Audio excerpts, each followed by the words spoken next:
Hello, guys. You welcome back to my YouTube channel. This is your humble servant right here on this platform, Top Gossip 24, and this is our Saturday edition. If you guys can hear me loud and clear from where you are, please. Kudos to everybody out there. I'm greeting everybody, our friends from South Africa. You guys are welcome to our live stream. Protest is calling. Ghana is on fire. Tension all over the place. Accra is boiling. People are calling and people are saying that enough is enough. You back here on this platform with your humble servant, Top Gossip 24. Remember to share the live stream to a brother, to another brother, and tell them that Top Gossip 24 is here. Today, we have different kinds of sections. And like usual, no, I'm going to open the phone lines. And I'm expecting that all of you will come in and share your thoughts and everything that you want to share on this live streaming. I need all of you to come and talk on this demonstration, the upcoming demonstration. And I'm going to just dwell on that. There will be a lot of conversation around this particular topic, and so I need all of you to come in so we can do the needful to the topic of the day.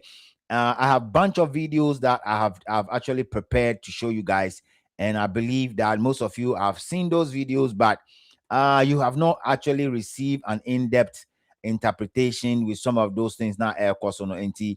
When you join me here, we're going to be doing some amount of interpretation, and we'll do the needful to the subject matter of this particular live streaming. And it depends on where you are joining me from. Michechi will be Ghana phone, Michechi, everybody. Thank God that we are live today. Today is 4th of April, 2026, and I'm going to do the needful to the subject matter. I'm going to call everybody across the length and breadth of Ghana to be here. Assemble yourself here and let's do this particular program. This program is for you. I organize this program for everybody. These days, you guys are turning me into a live streamer, and honestly, it costing me a lot. It's costing me a lot to be a live streamer, but I'm going to do my best to stay on it. So quickly, we're going to play the Ghana national anthem. And then after the Ghana national anthem, we'll move quickly and then we'll start showing you guys certain videos and all the things that are going on out there. I'll take you to South Africa as well. And you guys know, Ghana national anthem, guys.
Arise, oh sons of Ghana. Oh my God. Oh my God. All right, guys. Thank you so much. You know, this song is so powerful. I love playing this song because it's like arise, oh Ghana motherland. The rest of the words I don't know, but what it make me so happy is that this part of the Ghana national anthem, it's very powerful, and I love to play it. Thank you guys for being part of this show. This is your humble servant right here on this platform, Top Gossip 24. To be honest with you, we are streaming on two of my channels, Top Gossip 24, World Gossip 247. These are the channels that we are streaming on today. It's going to be Bluetooth today, and I'm praying that God will give me the strength. Guys, I'm praying that God will give me the strength to be able to last long on this platform. Today, we have different segments, and honestly, I will be grateful to have people calling in because the war drum is ongoing. The war drum is ongoing. Ghanaians are calling for protest. The street of Accra is boiling. The street of Carnation is boiling. The street of Mataheko is boiling.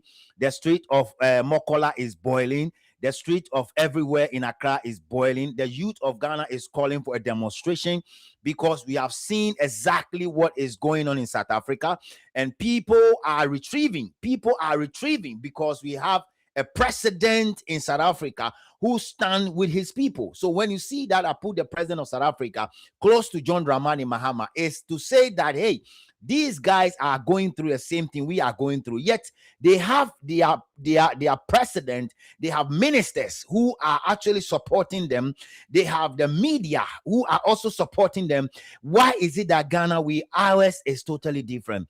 And yesterday somebody told me something. I'm tempted to believe that John Mahama and the NDC has been hijacked by people from Nigeria. They have hijacked the presidency, and so they are doing what they want to do. They want to use the presidency for what they feel like they want to use it for. Thank God that some of us have seen the light, and we are here to do the needful. Please, if you call me at this material moment, I will not be able to pick up because I just started the live streaming. Thank you guys all for understanding. It is only 8 minutes since we started the live streaming. I'm going to show you one or two videos, okay? Now, these two videos I'm going to show you is something that happened in South Africa we all knew about. Now, I'm going to go into it, and I'm going to dive into that. And I'm going to play that video. I'll play other videos also from South Africa. And then I will compare it to when we have our demonstration. How many ministers come to our aid? And how many AMA people come to our aid? And how many people were there to speak on our behalf? And did we even hear anything positive from our government? That's basically what we're going to be doing here. I have so many of the videos. I've numbered them back to back, and I want you guys to be with me. Your comments are respected. Please make sure your comment will go straight to the point. If you are an alatarian and you appear here with your comment and you are saying things that you are not supposed to say, you know what I'm going to do already. I'll block you. I'll block you straight up. I don't need you here. You can go and be with your people and make your comment out there. Platform, no, I don't care. But if you come here and you want to be here and you want to listen to Top Gossip 24 and my people, then you have to make sure you listen attentively without putting anything out there. And yes, me block you. That is it. I'm going to tell you straightforward. So quickly, before we go, okay, before we go and hit the studio and start doing what we have to do, like I said, the war drum is ongoing. People are already on the street of Accra, Mataheko, and kudos to Mr. Jerry. Mr. Jerry, if you are watching me, kudos to you. You are working already on the ground and telling people about what is going on. I love what you are doing. Nyankopon Shira will say, you already on the ground, trying to put things together and trying to tell people that there's a demonstration coming, there's a peaceful walk coming, come 25th, 2026 in April. I mean, let's say 21 days from now. 21 days from now, Accra is going to boil. 21 days from now, Accra is going to shake. 21 days from now, everywhere is going to get filled. And we are calling on every single person. Phobia, please come in your numbers. Don't think that you are doing it for A or you are doing it for B. Come in your numbers. Let's hit the street and let's cause the street to boil up. Let's tell the president of the Republic of Ghana, say, Ghana, The Ghana is not for him. Ghana doesn't belong to his family. Excuse my language, but I'm saying it that Mr. Mahama, Ghana does not belong to you, nor belong to your family. If you want to take a decision, I mean, make sure, say, the general public, there will be some amount of referendum. Let people agree and disagree with you on some of the decisions you are making for Ghana. We don't want you to be a local champion or international champion or AU champion or African champion. And you can't do that on our behalf if we voted for you, Mr. President.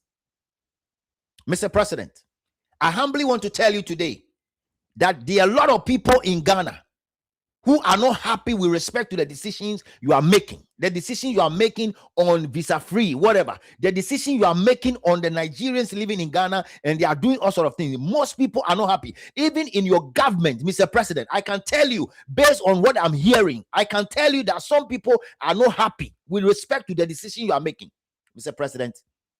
Let me address you before I go into where I want to go to, Mr. President. I'm addressing you today. If somebody is listening to me, and you are an NDC member, I'm telling you, you can share the live stream to His Excellency John Mahama. And if you are listening to me, please share the live stream to the Assemblies of God pastors who are always with John Mahama, to tell him that some of us from where we sit, we believe that he has been hijacked. And in the realms of the spirit, he has been compromised. And so whatever decision he's taking that decision based on the way people have taken his mind, and they are controlling his mind on a silver platter. I need you guys to pray for this guy. I need you guys to kneel down and pray. Today is Saturday. Today is Saturday, right? Tomorrow, we all believe that Jesus Christ will arise, right?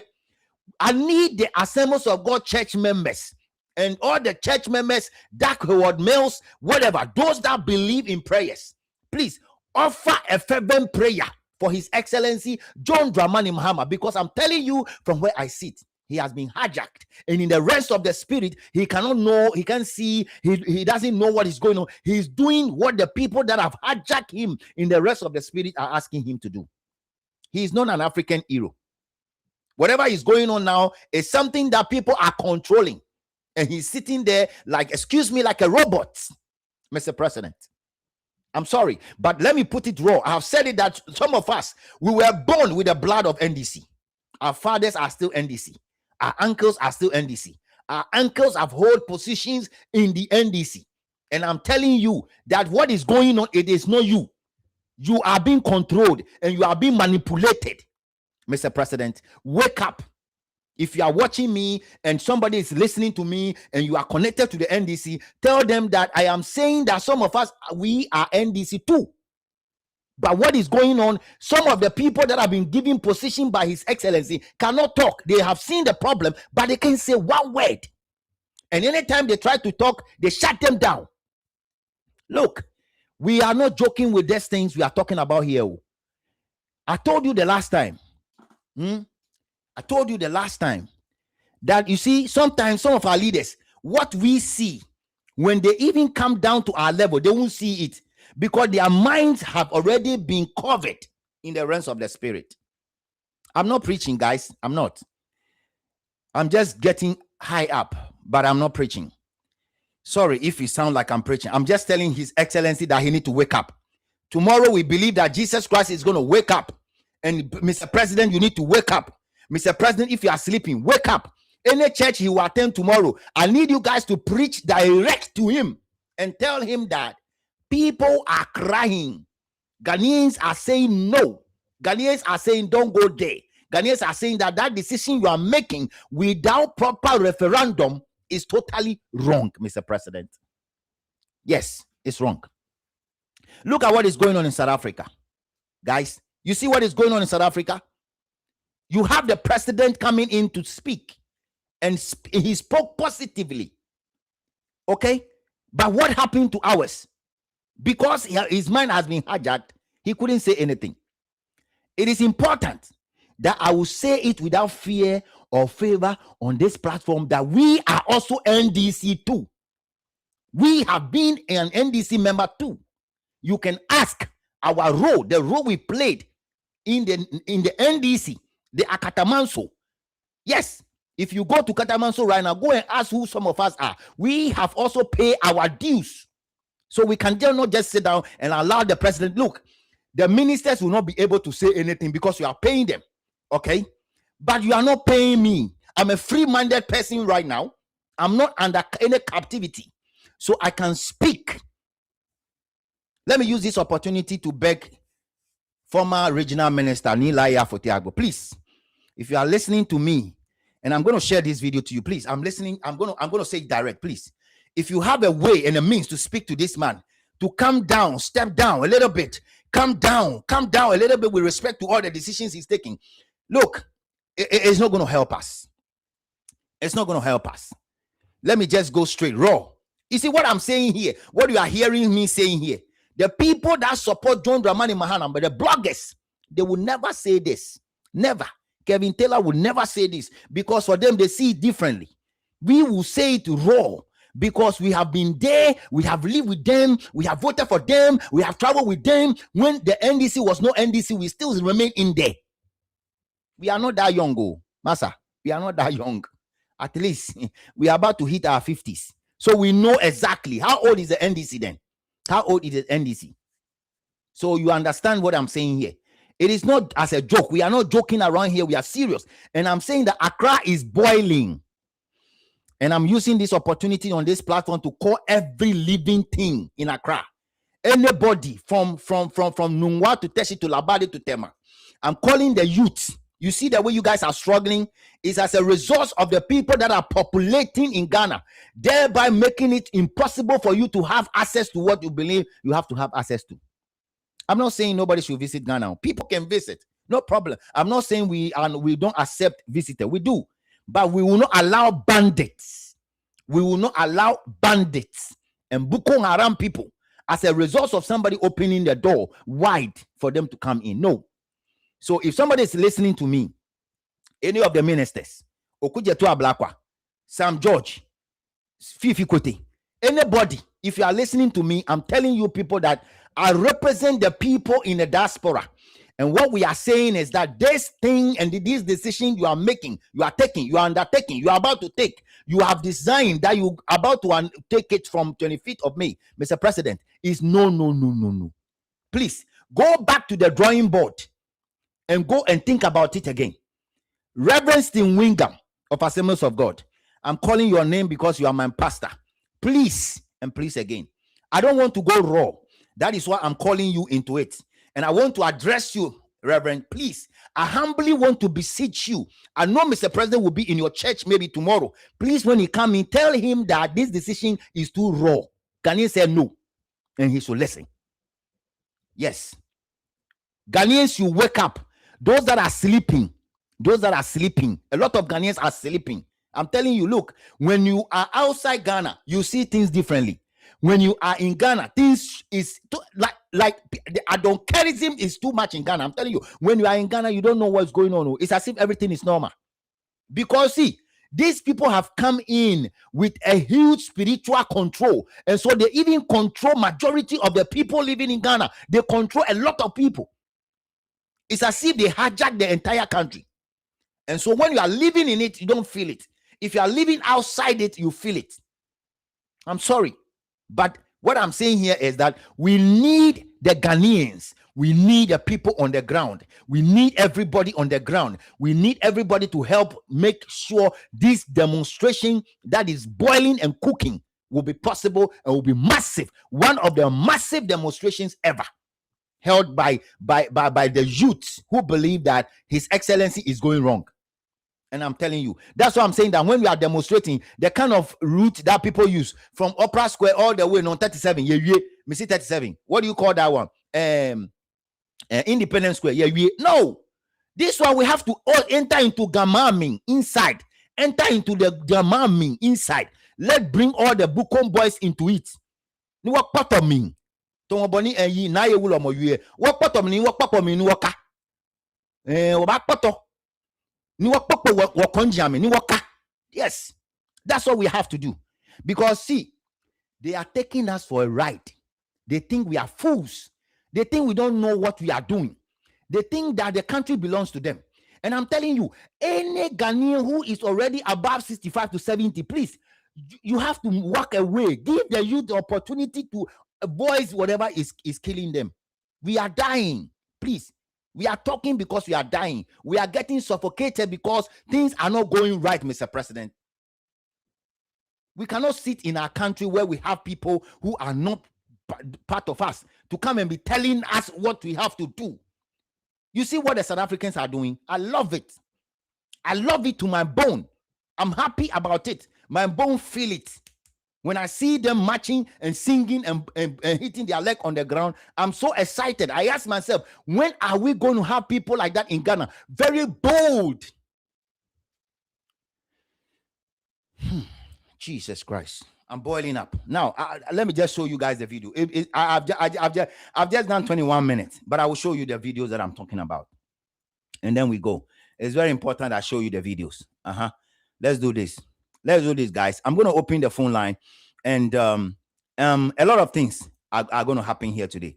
I have time today. Does coronating yourself in another country like South Africa, what does him coronating himself here mean when you're looking at government policy and traditional leadership? Well, that is typically undermining the sovereignty of South Africa, undermining the kingdom of Amachakhabe.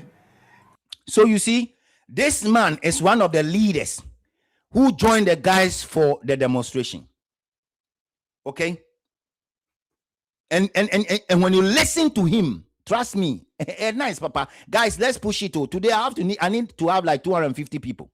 And when you listen to him, I need to have like 250 people today. Please keep sharing, comment, keep sharing, comment, keep sharing, and like the video, and it will go high. This guy is saying something that makes sense. Somebody come and say, I want to be a chief in the area. You want to undermine. And I will use this video to call on the people that's supposed to speak. Because Chukwudi Jude and his allies are still operating in Ghana. Even though he has been giving warnings, several warnings, he's still operating. Because of one person. Nipa bakope and ama Chukwudi Jude anya atabaino. Mokomepe ne han Chukwudi Jude efeno le fake nyega. Inye mega menya wote ahye. Nya wote ahye. Wole boni wotwoni wo ha. No ni ya no je ni wosomoni. Wole boni wotwoni wa. Nya wote ahye. Mene obanye wo chele. To mo be na achi orofon ye koyo mi. Gan yonke mene wo banye wo chele. To mo be na achi orofon ye koyo mi. No ni ya no wo nya wote ahye. Nye mega me. Wote ahye ejake lancho yega. Lancho. Accra is boiling. If we don't get up and do something, Accra will be burnt out by these people. Let's continue. It's a direct assault and contravention of every piece and fabric of our legislation. It's illegal. It's a coronation that is non-existent, except that it risks to provoke the instability of the city of East London, as well as bad blood between the bona fide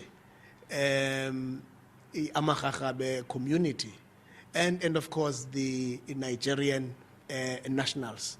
We really want to call upon all those who are involved to desist from continuing such acts of... You see, a very straight word. If it's in Ghana, you have a minister come and sugarcoat everything. Oh, no, they are doing nothing. Oh, this is natural. Oh, this is, oh, leave it. Oh, that is the Ghanaian way. You see this man? He's saying it straight or kind of pain, as in pain. He's saying it the way he's supposed to say it. Look, if you are a leader in Ghana, in Accra, and you are not saying anything to what Chukwudi Jude and his allies are doing, I will call you names. And don't blame me for calling you names. It means that all of you have been actually compromised. If you were giving 10 cedi or 2 cedi or 4 cedi, or you were giving rice or oil with money, you have been compromised. See, if you don't know, these people, as soon as they shake you, they are taking your glory. When they shake your two hands like this, they are already manipulating your brain.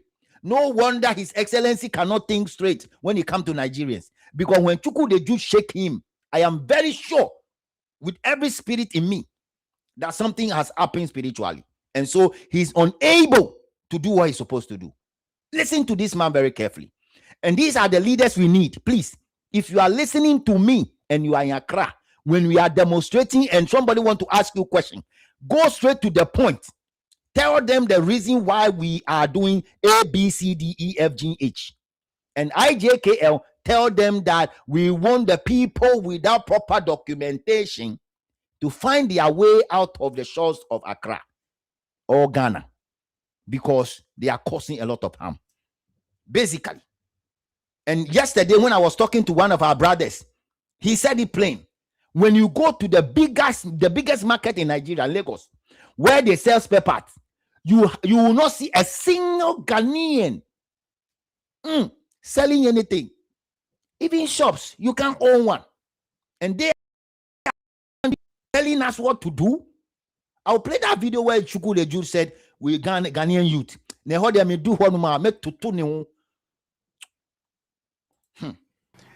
Undesirable conduct. We are aware, of course, that those people who have identified themselves as Igbo community have already extended the intention to visit His Majesty King Sandile for purposes of conveying their apology for what has happened.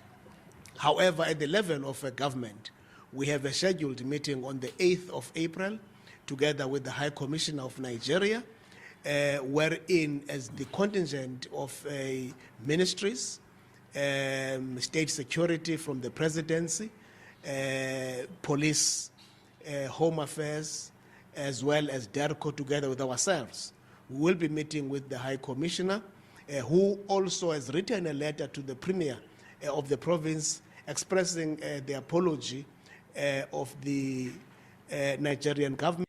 So guys, this apology that was offered, I'll punch holes in the apology, because there's one guy that I make a video, and Onunson him say, when a Nigerian is making an apology, and that apology is not a sincere apology, so I'll play that video about that apology, and then you listen to it.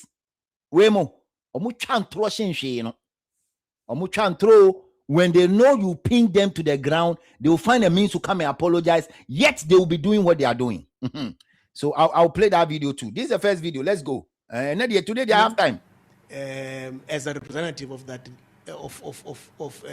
of that government in South Africa, and we believe that out of that meeting we will then determine a date wherein we will all descend to the palace of His Majesty, together with those Nigerian nationals who have voluntarily already expressed their intention to apologize to the kingdom and its people.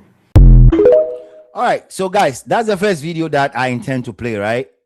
Very good. Very, very good. So this is what an elder of the group was saying, which make a lot of sense. And I believe strongly say this will go a very long way to stop those people. Or see they have to.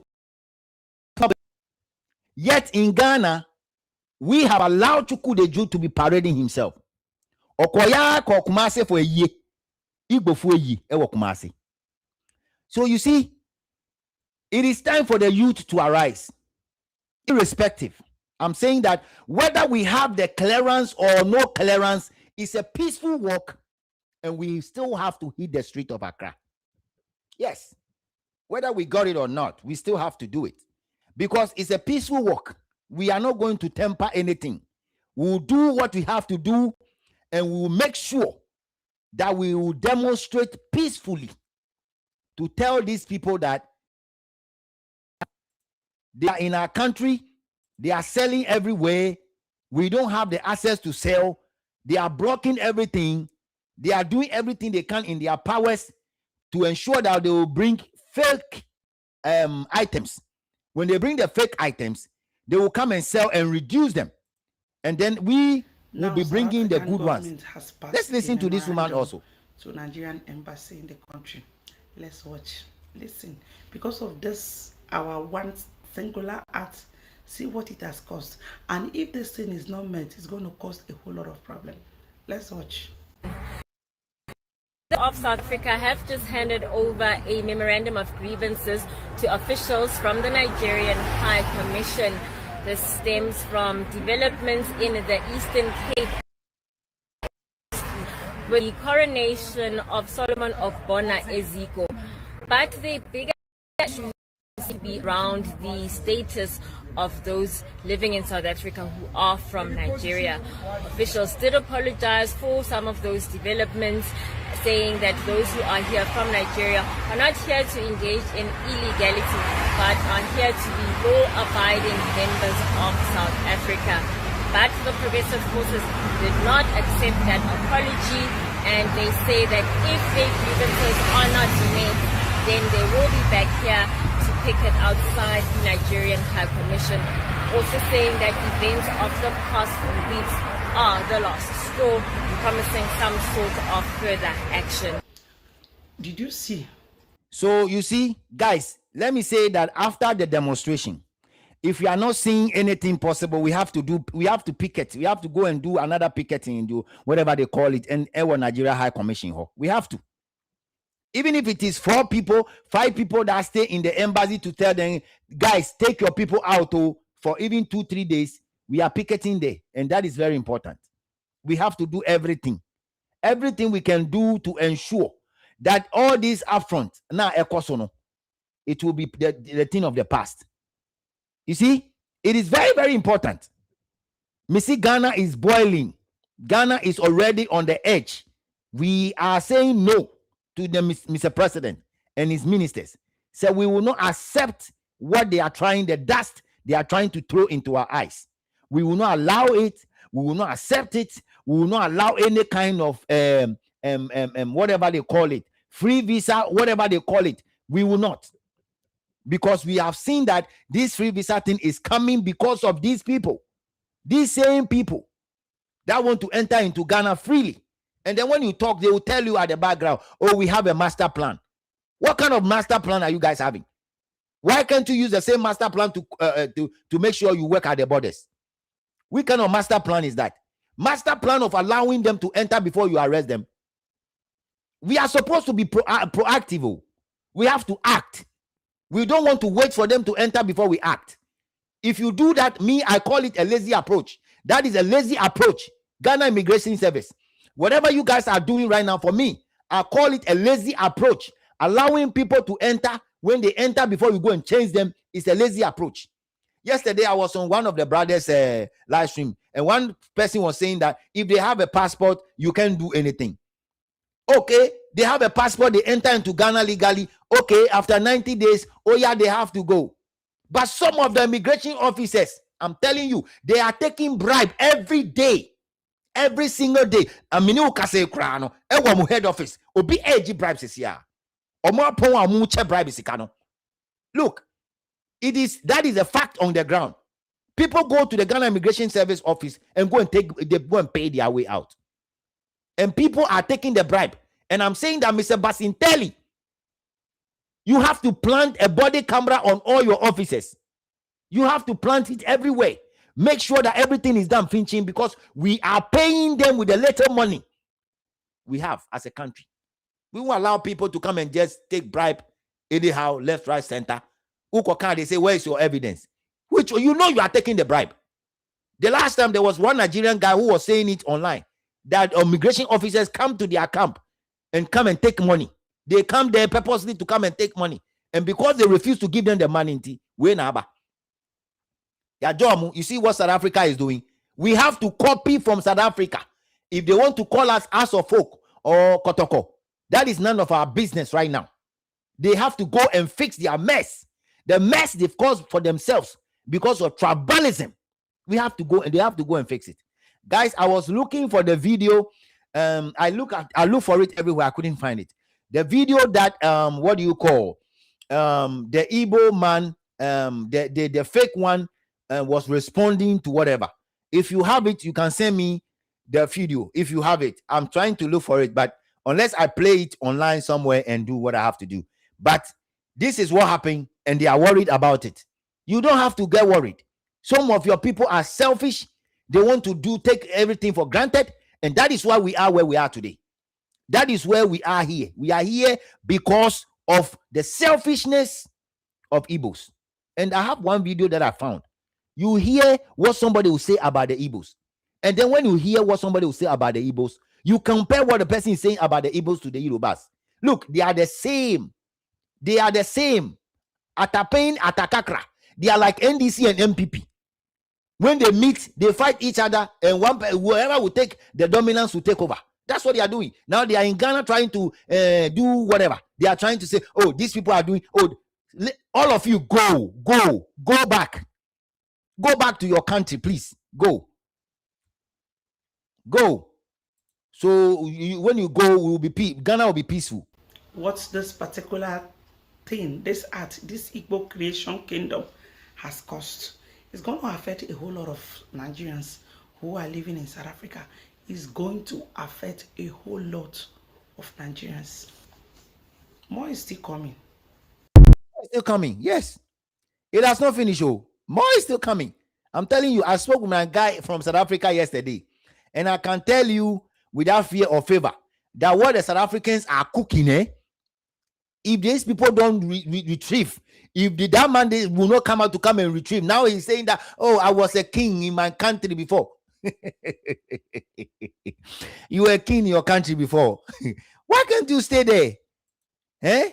Why can't? And firstly, I am going to read the memorandum of grievances.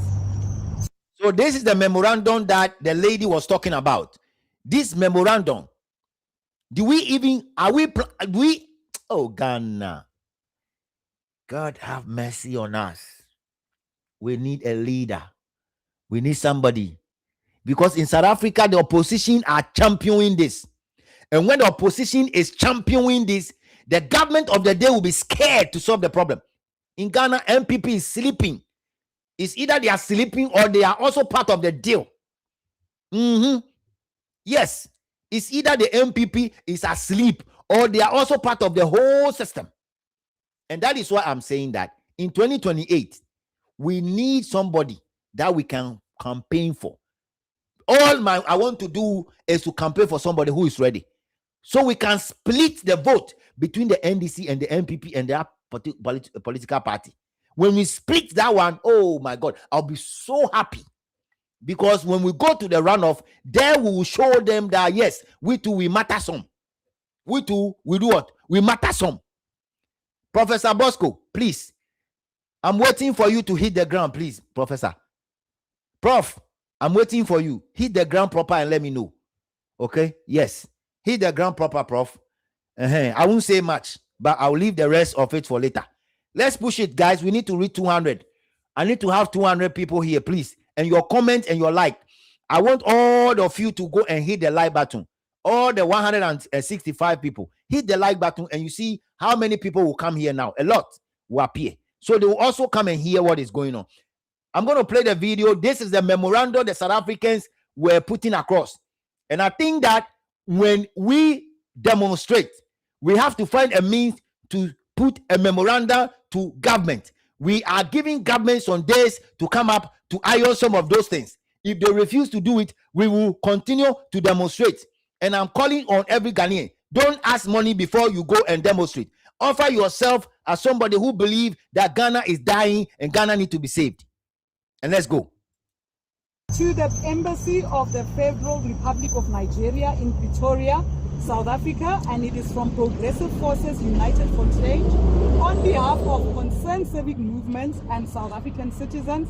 And this memorandum was drafted on the 30th of March 2026. We, the undersigned representatives of Progressive Forces, who are united for change, together with allied civic movements and concerned South African citizens, hereby submit this memorandum to formally raise our grievances and demand urgent clarity regarding recent developments involving members of the Nigerian community in South Africa. This memorandum is submitted in the spirit of accountability. Guys, I pause here because see the number of media people that were there. You see it. Wait for our demonstration and you see how many media people will come there. What a shame. Joy FM, Adom FM, Peace FM, Kokoroko FM, whatever. All of you have been bought. And you guys have all been compromised. Wait and see how many media people. They are there. The media, they are still there. They are working with the people. They understand the suffering of the people. Ghana, some of the media people have been bought already. Some of them have been paid. They hardly talk about this Nigerian issue on their platform. The last time we had that demonstration, you see the media people that came there. They took the pictures and the video and they went and sat on it. It was only few of them that played. I'm watching what will happen to this. And I'm telling you that when we finish and I didn't see anything from any of them, I'm bringing them here on this platform. I will grind them like the way they grind pepper. Because if you are a media person in Accra and there's a match, a demonstration against certain rules or certain policy of government, and you were there and you refuse to even capture it and go and show it to your people or show it to your viewers, then you are part of what is going on. Basically. Honestly, most of you have been bought. And you see, the problem is that Ghana is a messed up country. Honestly, let's call a spade a spade. Elsewhere, you cannot bribe a journalist. You cannot. How? Do you think that if something is happening in the UK or something is happening in the US and journalists from CNN or a journalist from somewhere, ABC News, just mention ABC News or CNN or Fox News, and they were there to capture it, you can bribe any of them. Look, some of them, they are coming in with their brand new Tesla vehicle. Sorry to say that some of our media people in Ghana, so when you bribe them with no coffee, they will take. I'm sorry, but most of you, no coffee, then you guys, oh, don't post it, oh, don't put it online, then they will take it. Then you go and trash the video. You have lost your identity, and you have forgotten that the Ghana national anthem has some words in there that we have to all uphold and defend the good name of Ghana. So help us, God. Honestly, some of you, I don't know how you think. Honestly, some of you, sometimes I think, I don't know. Let me just play this quick because I have a lot of videos to play. Transparency, and the preservation of social cohesion within the Republic of South Africa. It has come to our attention that an event was publicly communicated and promoted as the installation or coronation of an Igbo king in Bukombo, East London, Eastern Cape. Subsequent to public concern, conflicting statements have emerged attempting to downplay the nature of this event. These inconsistencies have heightened tensions and raised serious concerns among South Africans. We view this matter as one of national importance, touching on issues of sovereignty, respect for local governments and governance systems, and the rule of law. We formally raise the following concerns. First of all, misrepresentation and public communication. An event was widely circulated and understood by the public as the installation of a king. Secondly, under number 1, there has since been an apparent shift in narrative, creating confusion and undermining public trust. The second grievance is respect for South African traditional leadership systems. 2.1. South Africa has established and recognized traditional leadership structures, particularly within the Eastern Cape among the Amaxhosa. 2.2. Any parallel or perceived competing leadership structures, especially those framed in terms of kinship, are viewed as deeply inappropriate and... All right, guys. So that is from the lady that out there reading the memoranda, okay? And that is very, very, very positive. That is very, very, very positive, honestly.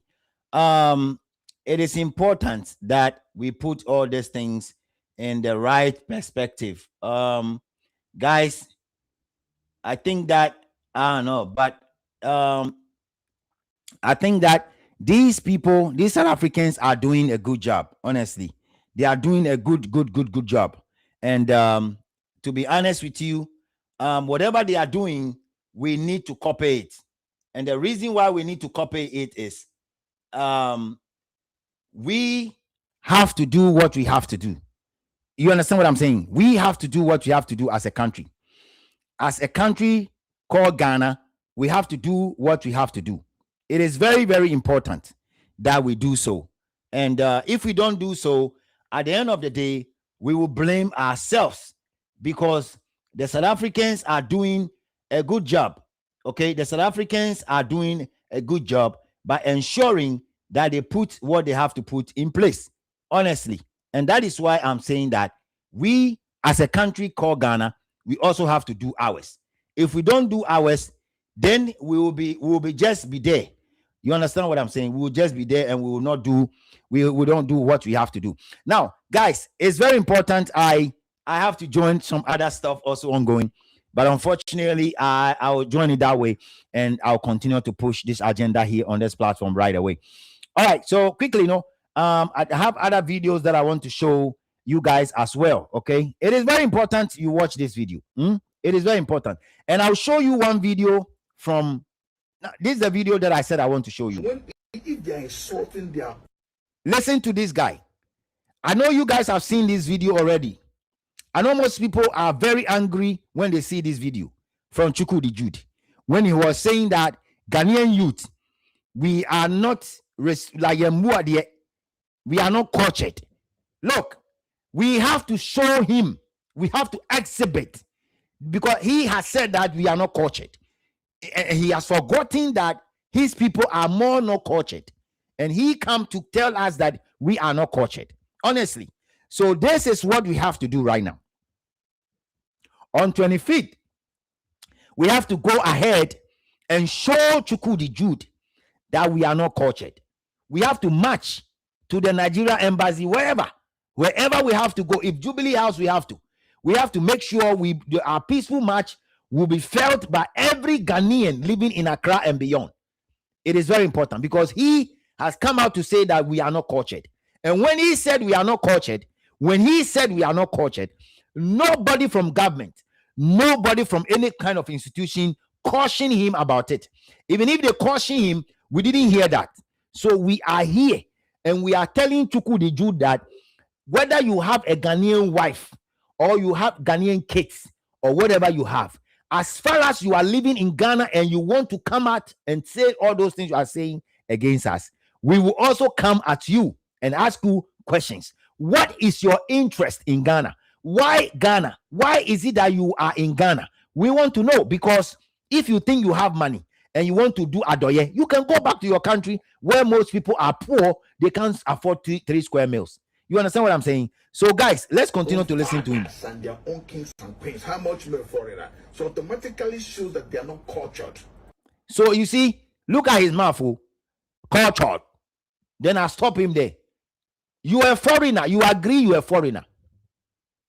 How on earth a foreigner like you will enter into Ghana and start doing your own thing? If you are cultured, when His Royal Majesty Niteko to stop you from holding yourself as a chief, you will not appear anywhere with your bukase on top of your head. But because you are not cultured, because in your tribe, you guys, you don't respect leadership, because in your tribe, you guys do Nicodemus and cut respect into, you are still putting on a bukase. And even when they are pushing you to remove it, you are not taking it out, because you have somebody on top who is controlling the affairs of everything you are doing in Ghana. Mr. Chukwudi, if you are cultured, if I were you, I will stay down. I will not call myself the names I'm calling myself. I will go down, Mr. Chukwudi. But you are not. You are doing what you think is right. Because somebody has given you, you bribe your way. You buy people with money. If you didn't buy people with money, what again did you do? Because the position you are holding now is not an everlasting position, Mr. Chukwudi. Now you have inherited like something that was given to you by your father. It's Ghana for you. Papa, Oga, it's Ghana for you. Why can't you go to your country to go and do what you are doing? Anyway, it's very, very important, guys. To be honest with you, we have to do what we have to do, and we are doing exactly that. Let's push it, guys. We can reach 200 today. Today, I want to reach 200 before I open the phone line. The phone line will be open very, very, very soon. I have a lot of videos, but it shows that the out of the mind are out of their mind. The out of the mind are out of their mind. The out of the mind are out of their mind. So you see, I play this video for all Ghanaians, those living in a diaspora and those living in Ghana. If a foreigner will come and say this to Ghanaians, say we are out of our mind, he is having a correct mind, and he is saying that the youth of Ghana are out of their mind, and we are sitting there with the empower. Oh, media, I will not go and demonstrate. This man is telling you are out of your mind. Just say, what do you know? Crazy woman. That's what he's trying to tell you, guys. Let's push it, guys. Push it. We can get there. Push it. We can get there. He's trying to tell you, say, what do you know? Kutaono. Petrol woman. Petrol. Ewa what do you. So it is important, say, as a Ghanaian, when you listen to this, it should kick you to hit the street. It should do what? Kick you. Something to touch you to hit the street. It is very important that we hit the street the way it's here.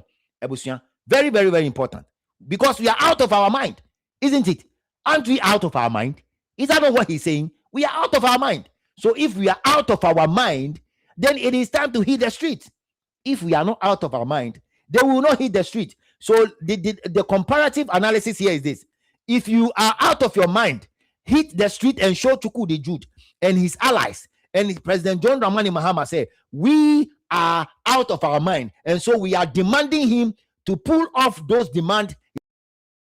And we are demanding Chukwudi Jude to remove that Bukasi. Now, I want to say, we are demanding him to take it because we are out of our mind. Isn't it? We are. Since his people from their country, they are not out of their mind. When you talk, they say, oh, we are doing legit business. I'm telling you, every Igbo man, 85% of them doing business, they have what they call the side business, which is bringing the money. Whatever they are doing is just a camouflage. So be careful. That is why yesterday I was telling the people that went there to go and take that food from the man. Be careful. Be careful you don't trade your soul. Be careful you don't give your soul to the devil. Be careful they don't use you for sacrifice. Be careful that food you took home won't take your first child away. Be careful. Because if out of anger, and I say confite what was that like? Now yedi come here too, so are you not ashamed? I ready. The out of the mind. So we are out of our mind, guys. I'm using this one to push everybody to come out for the demonstration. And for me on this page, I'm going to put the demonstration on top of everything I do. We have to make sure we hit Accra running properly. And we have to demonstrate to show His Excellency and his people that Chukwudi Jude said we are out of our mind, and truly we are out of our mind. That is why we are coming on the street. You understand me? If we don't come on the street, it means that we are not out of our mind. See, obviously, they hope to see you again online. I'm always here online. What are you talking about, Mr. Brown? I'm here. We day here. We day here, kuchu. It's not a little bit too late. It's not. Because the condemnation did not start today. The condemnation started immediately. The intelligence structures picked up that attempt to so-called coronate a chief. And the DECO started to interact. So this is a minister. A minister. He is supporting what the guys did. Ours, they will come and condemn Ghanaians because their brains have been hijacked. Listen carefully. The Nigerian High Commission. They provided their explanation. It's for that reason that the cabinet noted the apology. And that DECO must continue to engage with the Nigerian High Commission on the unbecoming conduct of Nigerians who are visitors in our country. And government communication on this matter is not starting now. The Deputy Minister of Traditional Affairs, Reverend Vance Ngamashe, was on the ground interacting on this matter long before the march. And even on the day of the march, he was there interacting in the Eastern Cape with the relevant people. If you recall, remember there were fake news that the King Dalindlebo has endorsed the so-called coronation. It was the deputy minister who was there to make sure that the Abatembu royal family clarifies the position, which they later clarified. It's just that now we are dealing with a cabinet, post-cabinet briefing after the matter. Okay, so I see somebody writing something out there. European Union unite, United States unite, white African unite. Not, let me tell you something. Before these two people you just mentioned, or these two nations you mentioned unite, they work on themselves. I'm telling you that Nigerians are the problem of Africa. Okay? Until they clean up their mess, there's nothing like African unite. It will not African unite. It won't happen, bro. Or if you're a lady, it will never happen. Look, if you want to compare how these people unite, do you think that if one state is having trouble, like the way Nigeria is having trouble, the other state will agree? Check the way the United States unite. Check the way the European become the European whatever. It is going to be difficult for Africans to unite. The reason is simple. We have a common denominator. That common denominator is Nigeria. Okay? Nat, listen, we have a common denominator. That common denominator that is causing the threat to the African unity is Nigeria. The country Nigeria. Until they sit down and clean their mess, there's nothing like African unity. You see, people have to be clean to yourself. Be clean to yourself. Don't just be delusional and then you come in with what is on top of your head. Okay? I'm a Nigerian, I'm Yoruba. I don't care. I don't care, because go out there and tell your people to clean the mess. You understand what I'm saying? You guys have to help the Igbos to clean the mess you are creating. You know it. When they decide, yes, when they decide to put their own chief in Lagos, did you people allow them? Nat, did you people allow them? You did or you didn't? What did you do to that person? You arrest him, Abi? Why didn't you people allow chief in your own place? You arrest them, you arrest the person and jail the person. That is hypocrisy. If you want to unite Africa, go and unite Nigeria. Nigeria is divided. If you come here and provide something that is not legit, I'll give it to you. So go out there. Let me humbly tell you, Levi Nati or Nati Levi or Levi, please, Nigerians have to clean their mess. The mess is that make sure you work on Boko Haram. Make sure you work on bandits. Make sure Nigeria is well united before you transcend to come and tell Africa to unite. Because I can tell you without fear or favor that the African countries that are on the northern part, they will never unite with Africans. Yes, they will. They will not. Okay? It won't happen. So if the energy you guys are spending on Africans being united, rather go and spend that in Nigeria to unite your country.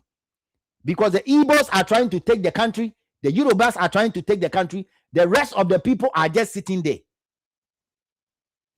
Okay? You can be a Rasta man, you can be whatever, I Selassie. But you see, the thing is, go and clean the mess.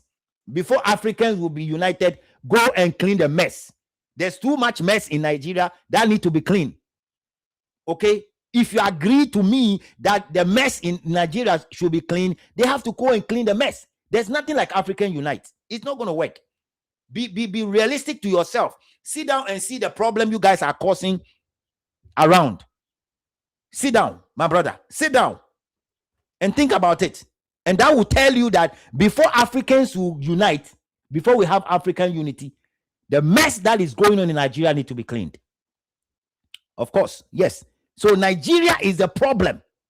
Nigeria is the problem of Africa. I'm telling you. See, if you think I'm lying, if you think it's not the truth, you see, John Mahama just came out to say that every African country can enter into Ghana. Did you, yesterday when I pulled that thing here, did you see how many countries were allowing that? The problem, Nigeria itself, are running away from allowing people to enter into their country. Let me put it here for you. I think I still have it. Let me drop it here so you see what I'm talking about. Your country is running away from allowing people to enter into their country free of charge.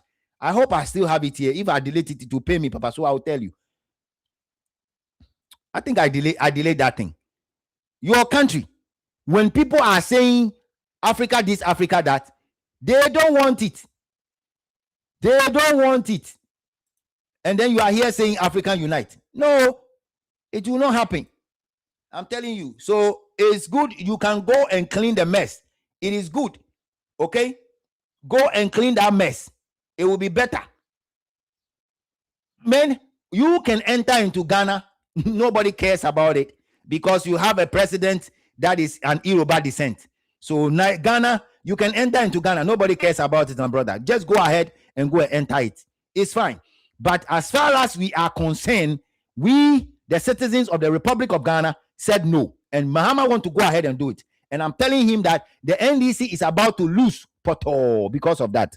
They will lose Poto if they continue to take these kind of decisions. They will lose Poto. So just go ahead. You can enter into Ghana. There's no problem. You see the way South Africans are chasing you people. You just go everywhere and you want to do what you want to do. Do you think that Ghanaians can enter into Nigeria and do what they feel like doing? Whether you are Yoruba or Igbo, I don't care, my brother. Go and help your people to solve the problem. They have problem, and that is why African can never be united. Never. Listen to another one that will blow your mind. Something else is coming that will blow your mind. That will stop you from talking. Something else is coming. Okay? Whatever is coming now will blow your mind up. And that will tell you. Okay, let's play this video. You know, Nigerians are bringing shame on Africa. Do you hear that? Nat, the one talking is not an African, oh. Huh? The one talking is not an African. Listen, this is a Nigerian who was arrested in Thailand. And listen. And people, let's watch this video, and after we will take inside. One of the biggest drug dealing gangs in Bangkok is from Nigeria. Mr. Nat, did you listen to it? Listen to it carefully. Listen. No, stop writing and listen to what is going on. Nigeria. Yes. Don't deny, because if you deny and the evidence come, it means you lie to me. After you lie, I will not be so forgiving. You understand? Austin is calling. My brother. Yeah, your brother. From where? From Nigeria. From Nigeria. Austin, from Nigeria. Yes. You know, Nigerians are bringing shame on Africa. Nigerians are the curse of Africa. I'm from Nigeria. They are the curse of Africa. The name Nigeria need to be changed into something else. They are the curse. Did you hear that? The one talking is not African. No. He has seen a lot of Nigerians passing through the border in what do you call Thailand, and he has seen them coming in with different kind of characters and behavior. And so you see what he's saying? Nigerians are the problem of Africa. Let's continue to listen. Yeah, who is the biggest curse? Igbo people. Because they are selfish and they are stubborn and they lie so well. And that is why proper investigation is needed in order to expose the devil. So everybody can see him clearly with all the evidence so that he can no longer be denying. Because if he denies, then the process means that you go to prison for a long time. Hello, are you hearing me? I'm hearing you. Good, listen carefully. Because many stupid Igbos, they sit where you are sitting. So you see, this man in question, he's been able to arrest a lot of Igbos in that same seat. So he's talking based on experience. And you see, you guys, the problem is we have to dig and find a root cause of the problem of these guys. We don't need them in Ghana, honestly. Listen to it again. And they lie and they lie and they lie and they end up in prison for a long time. After they go to prison, I go to visit them there and they say, "Oh, I'm sorry, sir. I should have been more respectful. I thought all police were stupid, like the Noa Popo that come beating me thinking that he is clever. But he was a fool because he doesn't know how to investigate first. You cannot just go into McDonald's and pick somebody up and harass them like that. No, no, no, no, no. Because when people do that, God is not smiling. God will only smile at the officer that is working hard and doing proper investigation. Not being lazy, just walking into McDonald's and grabbing any Nigerian without knowing exactly how he is operating. Hello? Are you hearing me, Stanley? Yes. So you listen good. Don't talk yet, because if you talk, you might lie. If you lie, you might die. You hear that? If you die, you might... Don't talk yet, because if you talk, you lie. If you lie, you die. These guys can lie so well. They can lie you so well through their teeth. This is just a leader. You people don't understand what the meaning of is a dingo. This one is just a leader of the people. It's not when you catch them, they withdraw and then they'll come in Nicodemously. They lie so well. I regret it afterwards. So sometimes it's better to keep quiet, because we might say something that will bring big problem for ourselves. Because we didn't understand that in the Bible it says, the truth shall set us free. Amen. What church you go to, Stanley?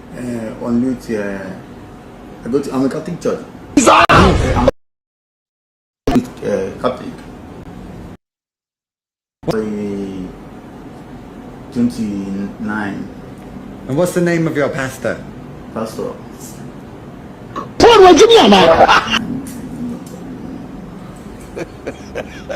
How you don't remember anything, do you? Even though I go to church, every Sunday I go to church. I pray to God. I pray to God. Hey, God. Because nobody in this life is perfect. I pray to God to give me life and prosperity to face anything, any evil that comes my way, or any bad thing that want to happen in my life. And what about if you yourself commit evil? If I commit evil, I can never be. If I commit evil, my mind can never rest.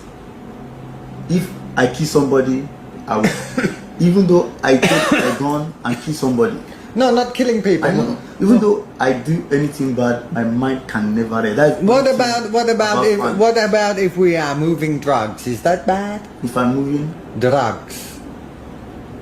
Is that bad? I can say it's bad. So you see, this officer is doing a very good job by playing on the intelligence of this guy. Instead of him to say the truth and be free, he keep lying. He keep lying. And these are the people we are going to open our border for. All these people, they will come into Ghana. All these people. Because now it's free. Nobody will check them. It's open. That's what the president of Ghana wants to do. And we are saying no. We will resist it, Mr. President. We will. You need to consult. You need to do a broader consultation. And I'm asking the MPP, why are they sleeping? Mr. Baumia, you are sleeping? I see, you people, it's as if you don't know what is coming. If you guys have watched the Prophet Telvin, anything Prophet Telvin keeps saying is coming one after the other. He said it the last time that these Nigerians will come, but we have to resist them. If we joke and we don't resist them, they will overwhelm us. That's what is coming. Once Mahama opened the border, they will come. As soon as they have 50 million of their population entering into Ghana, they will swallow Ghana. When you talk, people don't want us to talk. It's not cool. Let's push it, guys. Let's push it. I want to have 200 people here today. Let's push it. But any damage in this world can, any bad person in this life can change. That's what I believe in this life. I can be a murderer today, maybe someone. No, I don't talk about murder. Somebody can come to my life today and change my life. Who is Eric? My brother. So, guys, make sure you use the super chat. Use the super chat. Chat, make sure you use the super chat. Okay, use the super chat. It's very important. Use the super chat. I'm not talking about murder, I'm talking about dealing drugs.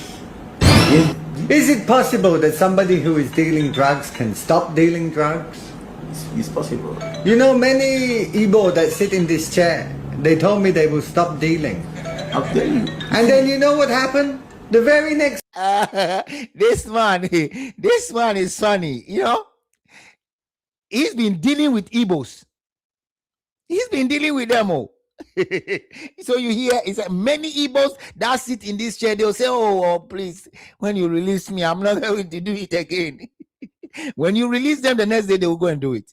Next week, I find them with kilo. You understand? You see what your brothers have done? My friend, let me tell you. Only Igbo will sit in this chair and say, man, and then he will go out and then he will be selling the thing the same as he was doing before. Officer, can you allow me to say one thing? As I am here. Yes, this is Stanley.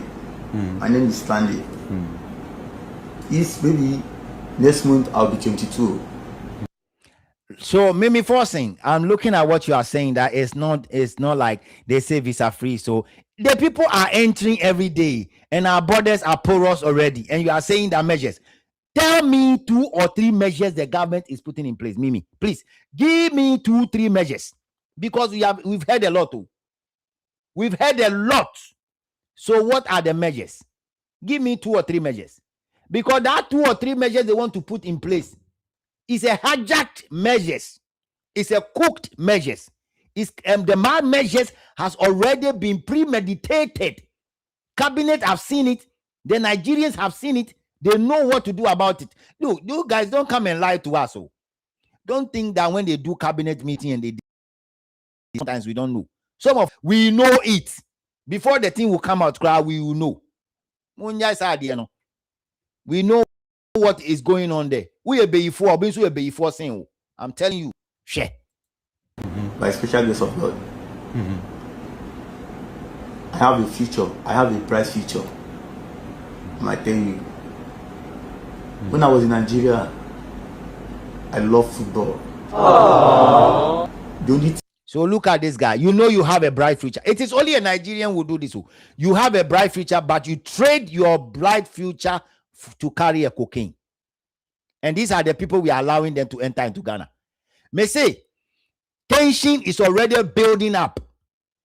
Tension is already building up. Nigerians are coming in like flood water, and Ghanaians are going to resist them, because that is what our national anthem tells us to do. And that is what the Constitution of the Republic of Ghana tells us to do. It doesn't matter what the president of the land is going to choose to do. We are still going to protest. We will protest against it, and we are waiting. We are waiting to see who will come and issue the first press conference.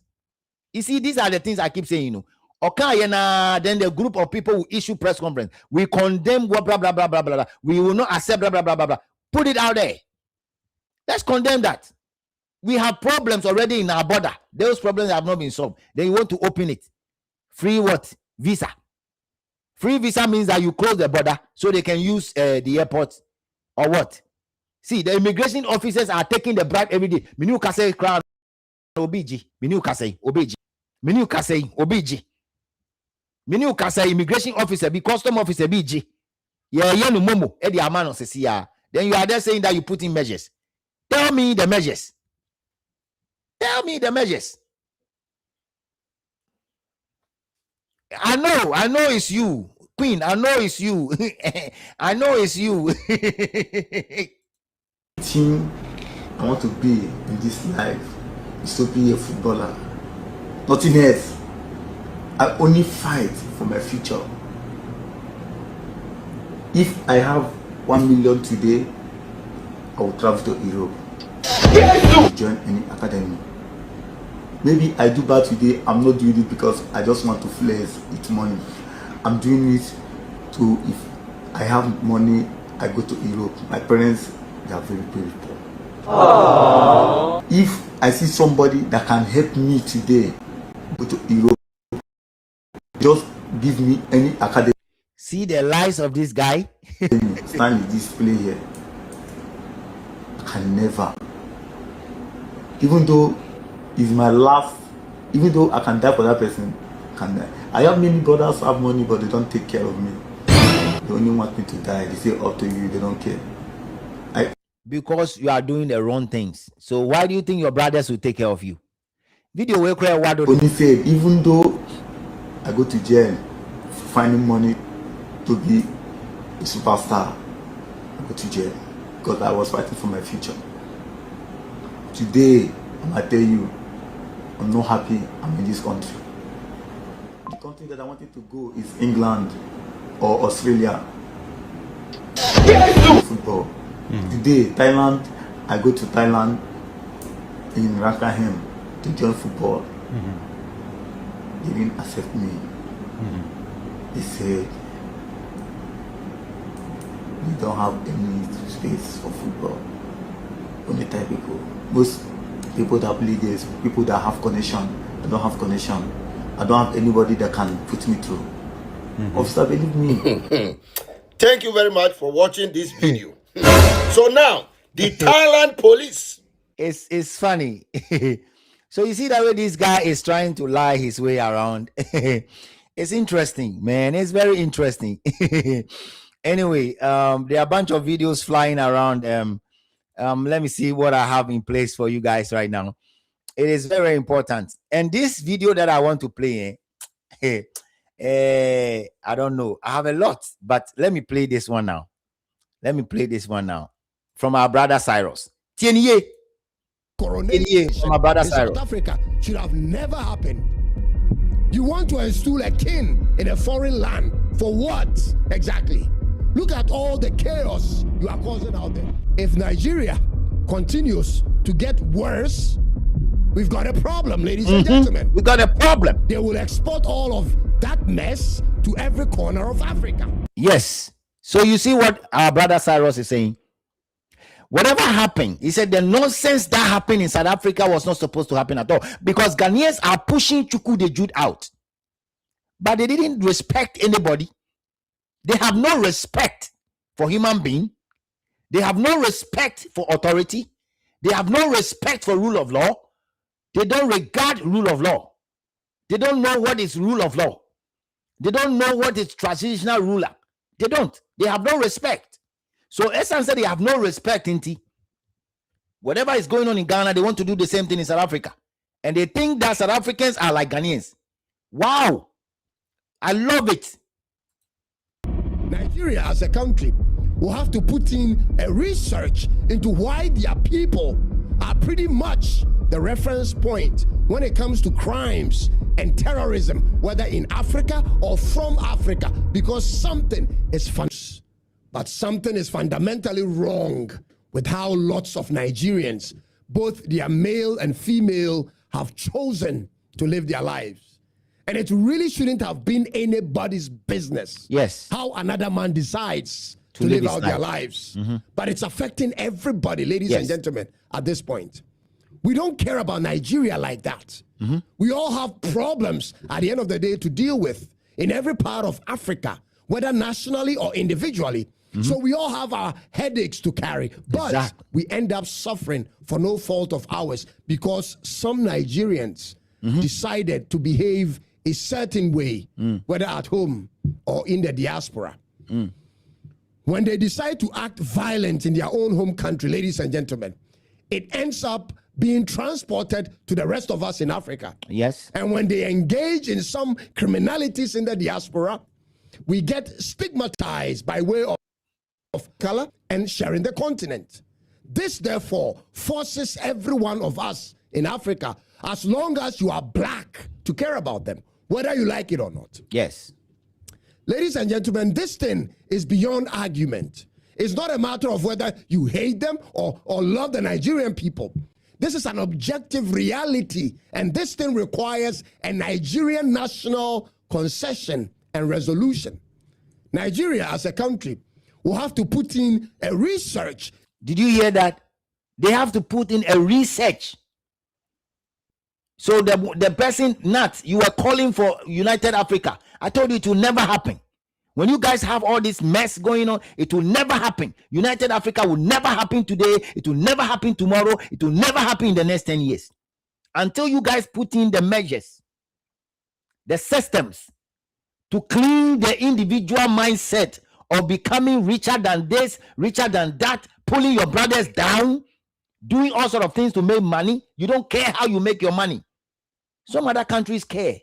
We care a lot. We respect ourselves. We do things the right way. And so we care a lot. We don't allow these things to happen. You guys don't care. So you want to mess everything up. Yes. So when you listen to our brother Cyrus or Kanyansa, into why their people are pretty much the reference point when it comes to crimes and terrorism, whether in Africa or from Africa, because something is fundamentally wrong here, ladies and gentlemen. For instance, the Fulani people in the north of Nigeria, these people are sold out into the ideology of terrorism. And then you have many Igbo people in the diaspora. They just want to be rich by all means, any means necessary in the shortest possible time. How does this work? A large size of their population is either into some form of internet scam or some form of illegality anywhere they find themselves. Meanwhile, ladies and gentlemen, they have millions of genuine Nigerians living both in their homes and in abroad who are working really hard on decent jobs to make a living. But here is the case, ladies and gentlemen. This Igbo king saga, this Igbo king coronation in South Africa should have never happened. You want to install a king in a foreign land for what exactly? Look at all the chaos you are causing out there. What is this, Nigeria? South Africa from yesterday has been on fire because you guys decided to get yourselves a king in a country that is not short of kings, a country full of kings. Where is that king, by the way? Where is that Igbo king and his team today? Are they at the forefront meeting the mob, the South African mob? Look at all the looting and the burning going on. Innocent people's businesses have been burned down as a result. At what point do you pause to reconsider your actions, Nigeria? When will this thing stop? Because of what you guys are doing, innocent peoples who are into legit businesses in South Africa, even those with work permits and residences have to run on to save their lives. Yes, this thing is a mess. I'll say this though. I'll say this. I lay the blame partially on South African police and immigration services. I lay the blame. Exactly, Cyrus. And that is why we have to lay part of this mess that is going on in Ghana to the police service in Ghana and to the police service in South Africa, in the immigration service in Ghana. And for that, if you think that the United Africa has started already because John Mahama have chosen to voluntarily says that there will be free visa from 25th of May, I'm telling you that this is not what the citizens of the Republic of Ghana are looking for. This is a decision that was made and taken, or the decision that have been taken by John Dramani and the NDC. And the NDC and John Dramani Mahama are not the only people living in Ghana. The entire populace in Ghana have the right to voice it out. And that is why some of us are advocating for that thing to be scrapped. And I'm saying that if we continue to go on this trajectory, Mr. President, you are bound to fail, and the NDC is bound to lose the election in 2028. Because if you think that you can load all sort of people into Ghana for them to come and register and vote for the NDC to win, Mr. President, it's a lie. We're going to stand by our feet and we'll challenge everything with our blood, and we'll make sure that we bring people that are not Ghanaians into book when they are about to vote. We will do that. We won't allow this to happen. If nobody is advising you on this, I'm saying that this is not the way. We know what your intentions are. Your intentions are to be the hero of Africa. Your intentions are to make Ghana like the gateway to everything. But Mr. President, we are not ready yet. We are not. We are not, because the people you are trying to open the border for, the Nigerians you are trying to open the border for, they are also closing their borders to other people. And when I checked on the list yesterday, Nigeria is not part of the countries who has actually opened their borders to other people to enter. Their name is not even on the list. So what is your interest, Mr. President? And when you listen to what Cyrus is saying, Nigerians have to put the system in place, a good system, to clean up their mess. So, Mr. Nat, it will be better for you to go and use the energy you are using on my platform right now to go and ask your Nigerian brothers to start solving the mess and clean the bandits and try to allow things to happen the way it's supposed to happen. The whole Nigeria as a country is in a mess. It's in a total mess right now as we speak. There's no head, there's no toe. People are demonstrating, they're saying Tinubu must go. In the first place, I blame the people that voted for that old man. An old man that cannot even take a decision. An old man that cannot stand on his feet. An old man that cannot even speak even 1 hour standing to talk. This is the person that you guys voted for, because you want to push him around, because you want to manipulate him. Unfortunately, you guys have successfully done that.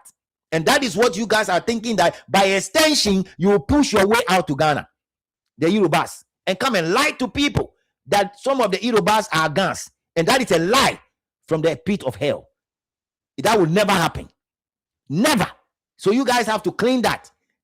And so if you think that Mahama is about to open the borders to everybody and it's going to be free, I'm saying that that will be the tenure of John Dramani Mahama.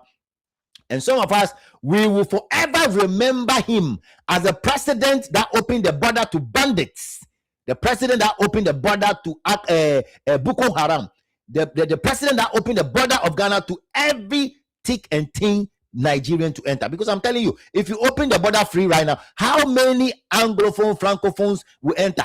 Togolese, they will enter. And what? Togolese are peaceful. People from, you people only. When you enter, you come and rock shoulders with people. When you have people from Nigeria coming to enter Ghana and be telling us what to do. Yesterday, I was hearing that there was one Nigerian in Abusokai. In Abusokai, he was saying all sort of foul words. And then when they talk, somebody say, you don't know. When you talk to this guy, you know what will happen. In our own country, My friend, we have to wake up. Oh. There are people selling in Aboso kind. You guys have to wake up. It is about time you wake up. You don't have to allow foreigners to show you what to do. Guys, let's push. I need us to hit 200 today. Let's listen to our brother Cyrus. Blame on them as well. These guys are equally to blame, just as these Nigerians are. You guys are some of the most corrupt security officers I've ever had to deal with. And I'm being honest. You are one of the reasons that these Nigerians, these crooked Nigerians, are so comfortable in South Africa. You literally know where every one of them live. You know. And you know every kind of business these people run. You know their hideouts.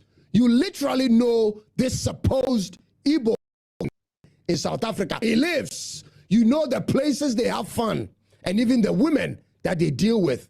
Every single thing I've mentioned, ladies and gentlemen, here on this platform is within their knowledge. Yet, you look the other way. Yet, you look the other way. Like Ghana. You allow for these guys to re-enter the country when they get deported with different passports every single time. Like Ghana. And you even protect their businesses. Like Ghana. Because it benefits you. Like and Ghana. when things go south, like Ghana. Like how things are now, you turn around to act as though you are new to all this. What is the meaning of this?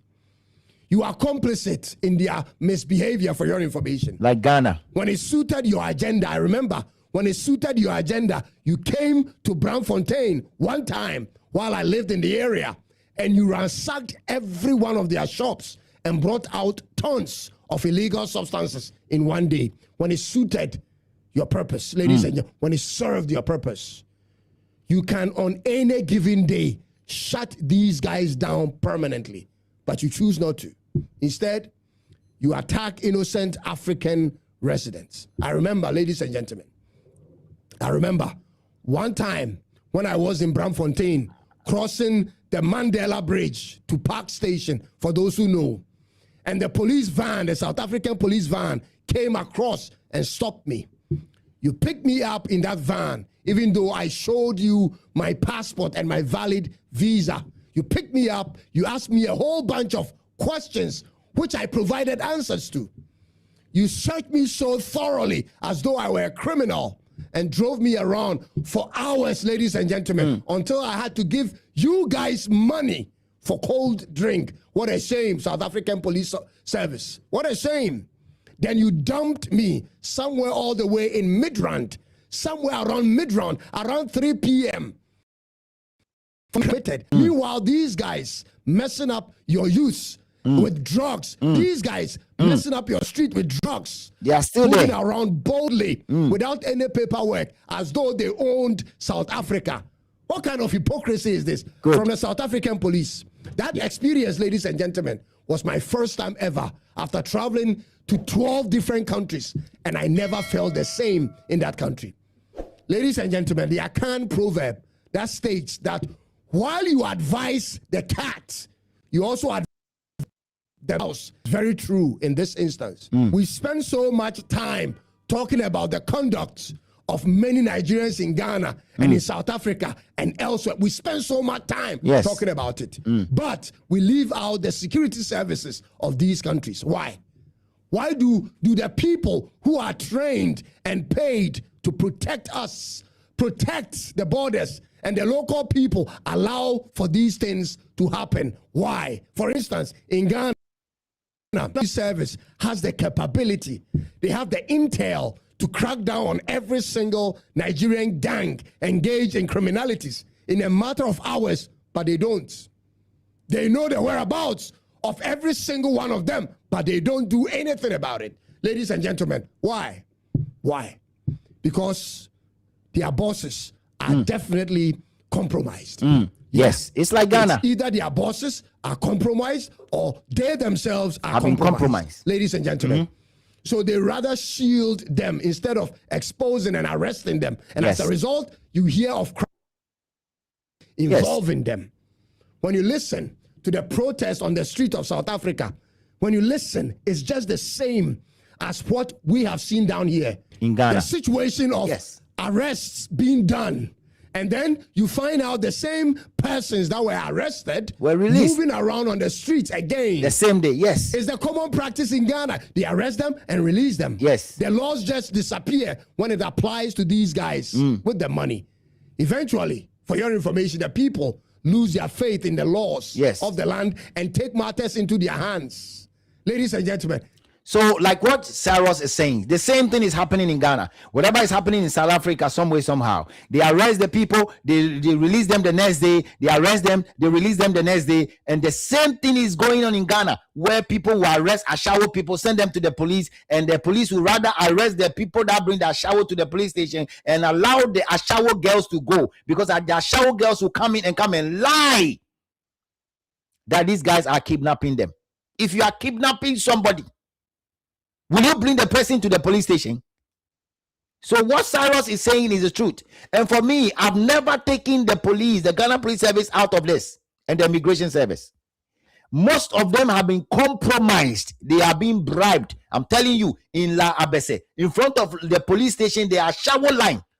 A shower line, Nigeria for Eguho. A lot of Nigerians are living in La Abese doing a shower. Yet the police station is close, an inch to the place. So what are they doing? When they know that it is illegal, these girls will be doing prostitution, yet the police are seeing it, the commander is watching. When you go to Spinters Road, there's a police station around. Exactly what these Nigerian prostitutes are doing. Yet when you arrest a prostitute and send them to the police station, they will rather keep the person who bring the prostitute in the police cells and leave the prostitute to go. Because the so-called madam of this prostitute know how to pay the police officers. Can you imagine that? What kind of country is this?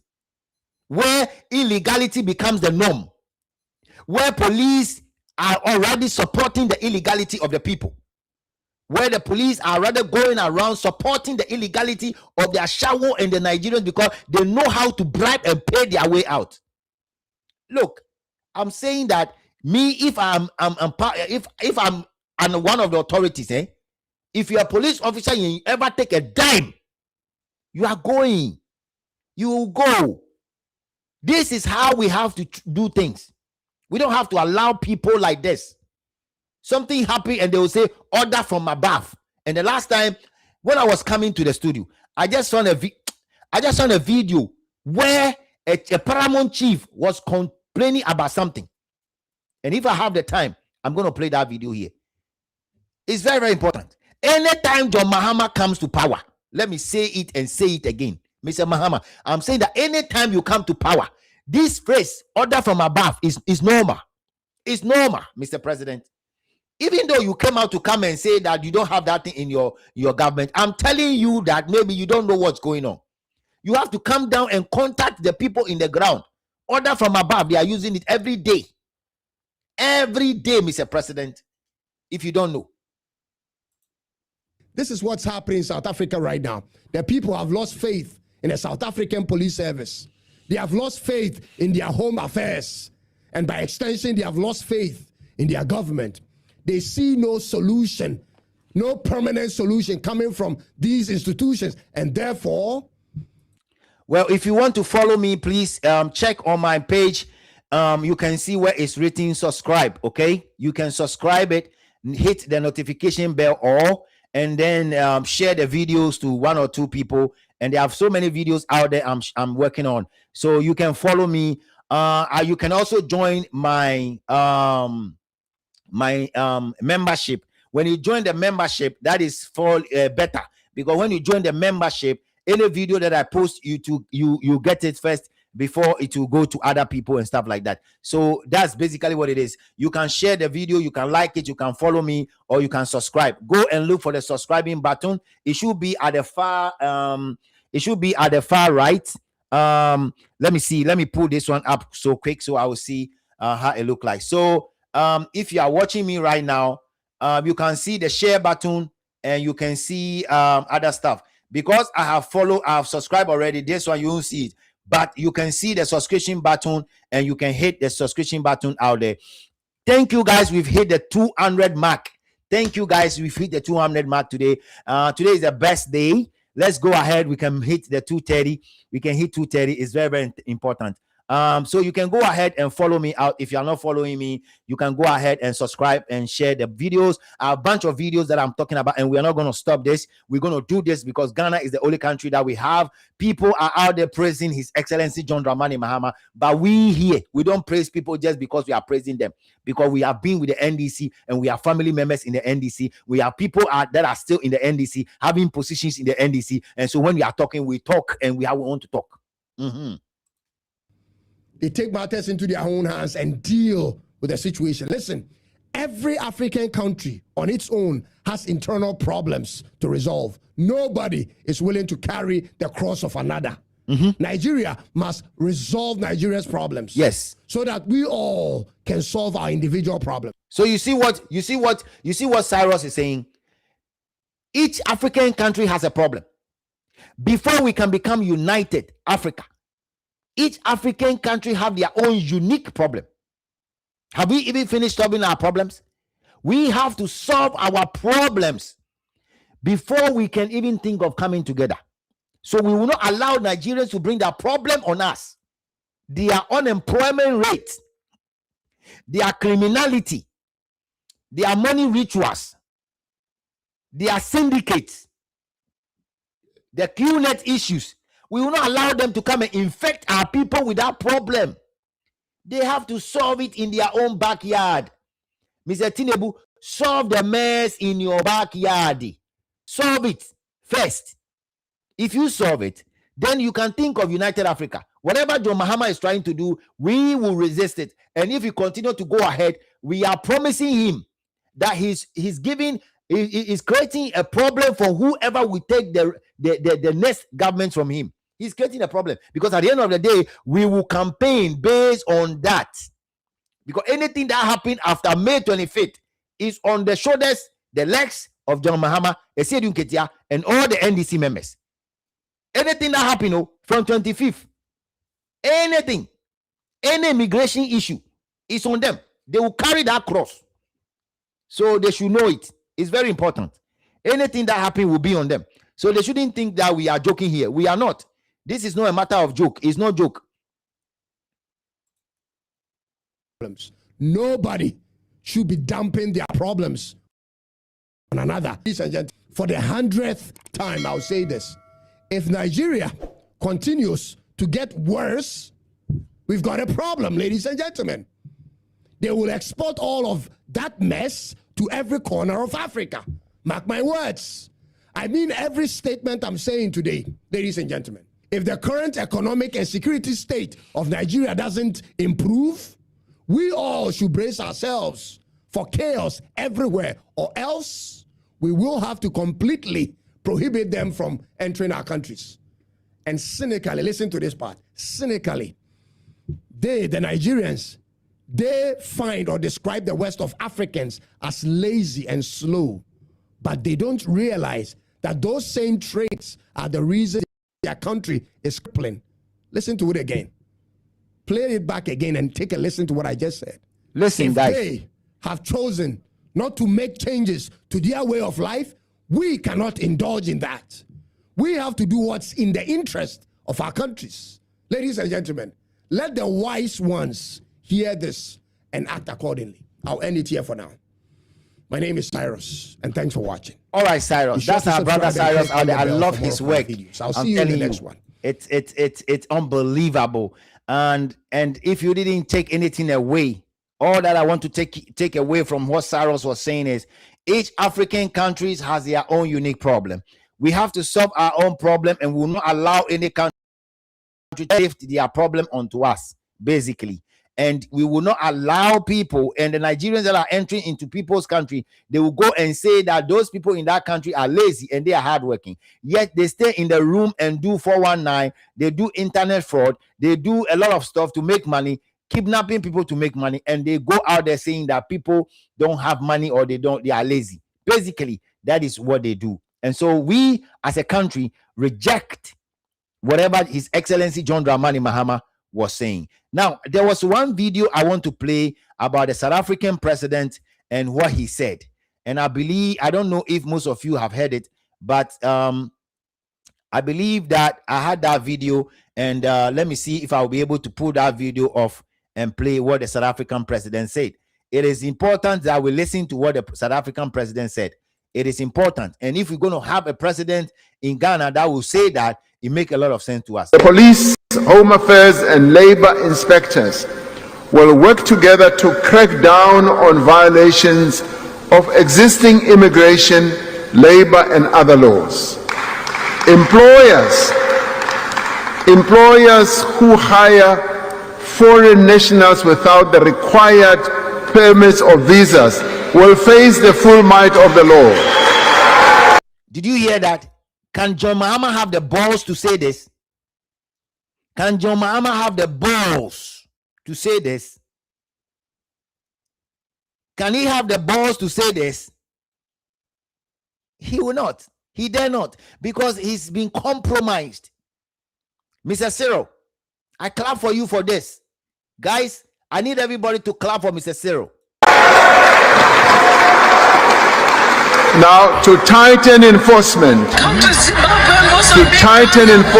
we will hire an additional 10,000 labor inspectors this year. All right, my people, checking that to landlords who say man no day to a citizen. So you hear that? Rubbish talk.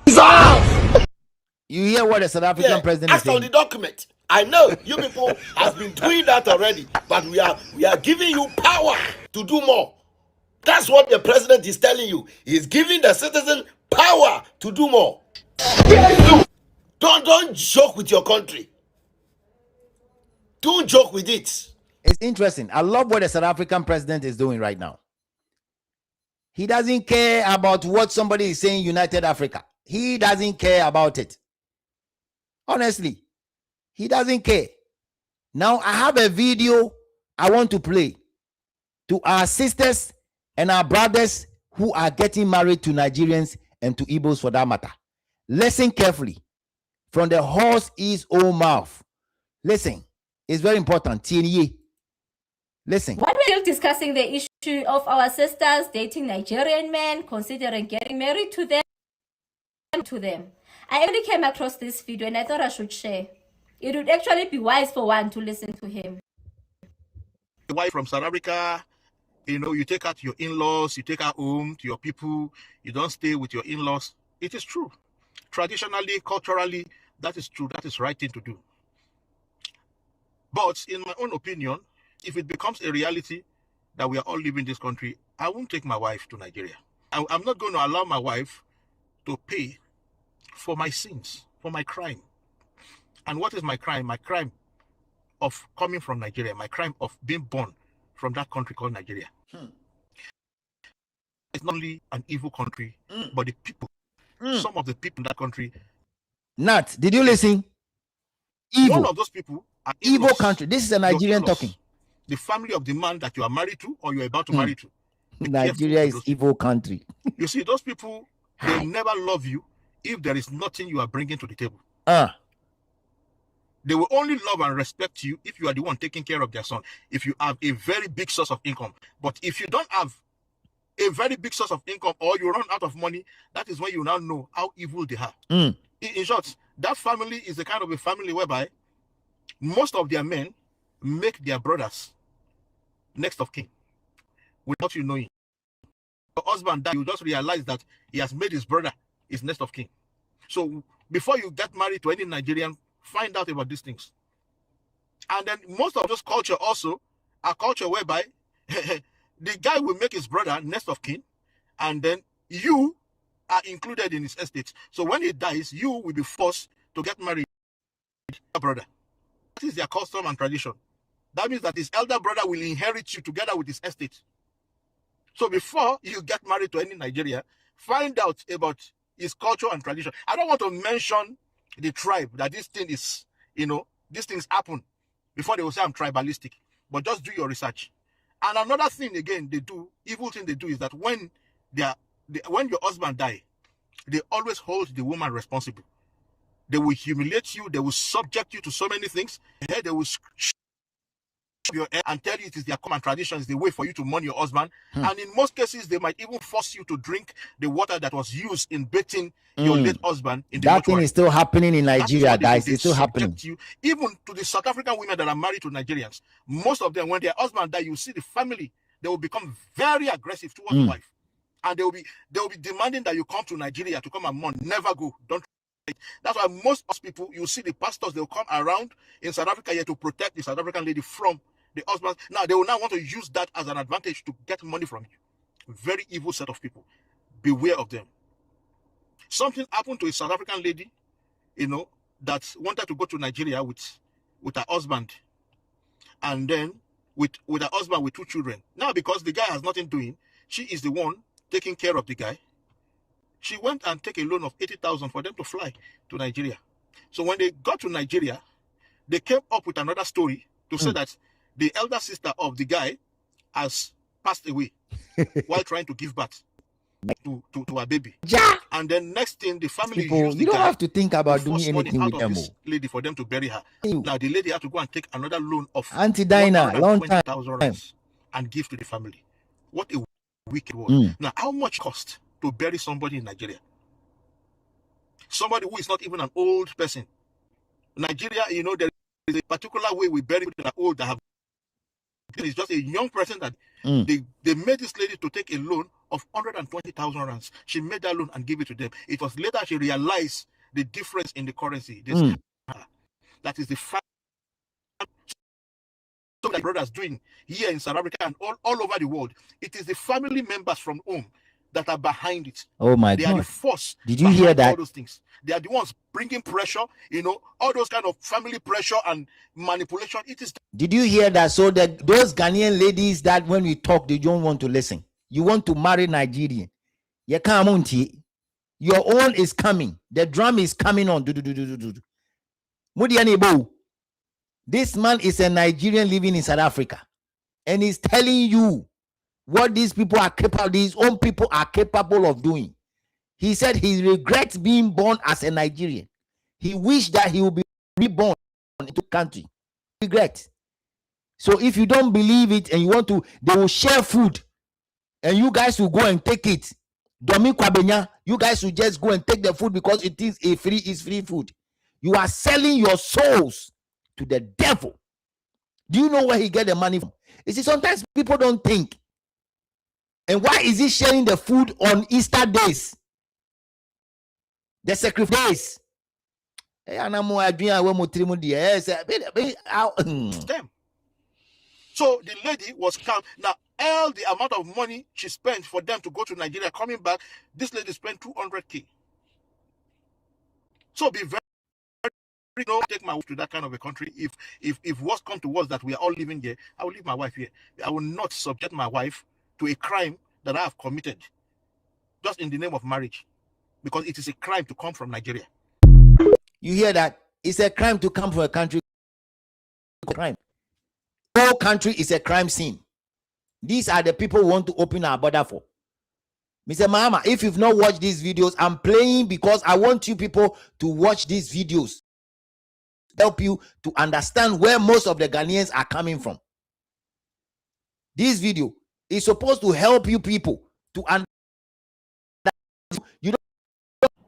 I made a video this morning with regards to the apology of Nigerian government to the South Africans. And I was so ashamed to even include that video in my speech this morning. Why? Because that apology lacked sincerity. I'm so ashamed to have a government that lack the sense of accountability. A government that will lie on the middle. Mr. Bing, you are saying something. Nobody is not live in Ghana. They can live in Ghana. They are saying here is that nobody should come to Ghana to come and install himself a chief. That's what you are saying. And that Chukwudi Jude should be made to come and apologize and remove that thing on top of his head. That's what you are saying. We are also saying that open the borders wide for these people to come in is not the wise decision His Excellency John Mahama is making. That's also another thing we are saying. We are also saying that the situation where they are coming into Ghana and they are taking our markets and they are selling where they are not supposed to sell based on the GIPC law, that should be stopped. That's also what we are saying. We are also saying that the situation where they are in Ghana and they want to detect the pace of what happened in Ghana is something that we will not allow that to happen. And you know, these people, when you give them chance and say they should comply, they won't comply with anything. They won't. Because in their country, there's nothing with complying. It is only the strong that wins. So they do everything anyhow, except when you are strong and you have money, you win. And so when these people, when you give them rule of law and you give them road to follow, they will not follow it, Mr. Ken or Mr. Frimpong. They will never. So when you look at it on the face of what I'm saying, it means that those who are ready to comply are those that will stay. Those who are not ready to comply, take them back home. Period. Why do we want to bother ourselves with some of these things? They lie on international platform. How dare you come from Nigeria to this place to say that Nigeria is not a lawless country?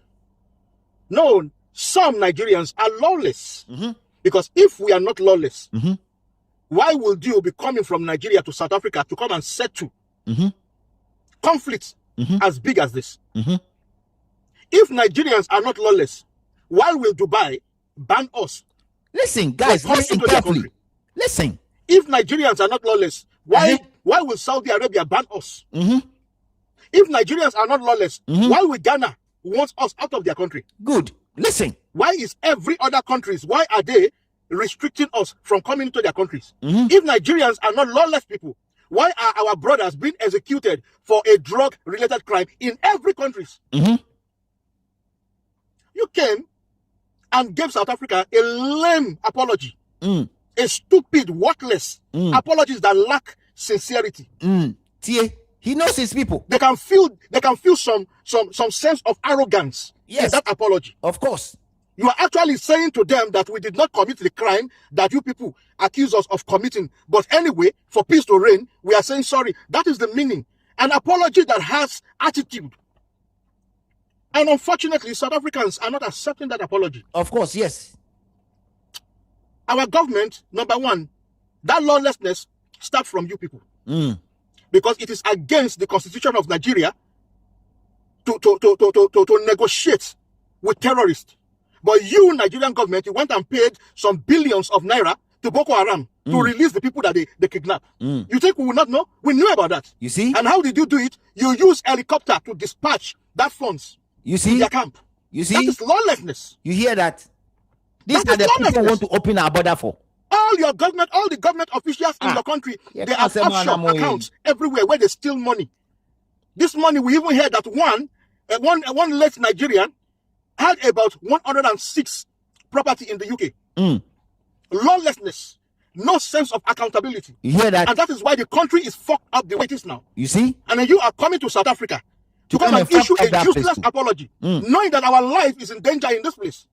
Making a stupid excuse for what some of the Igbos went and do.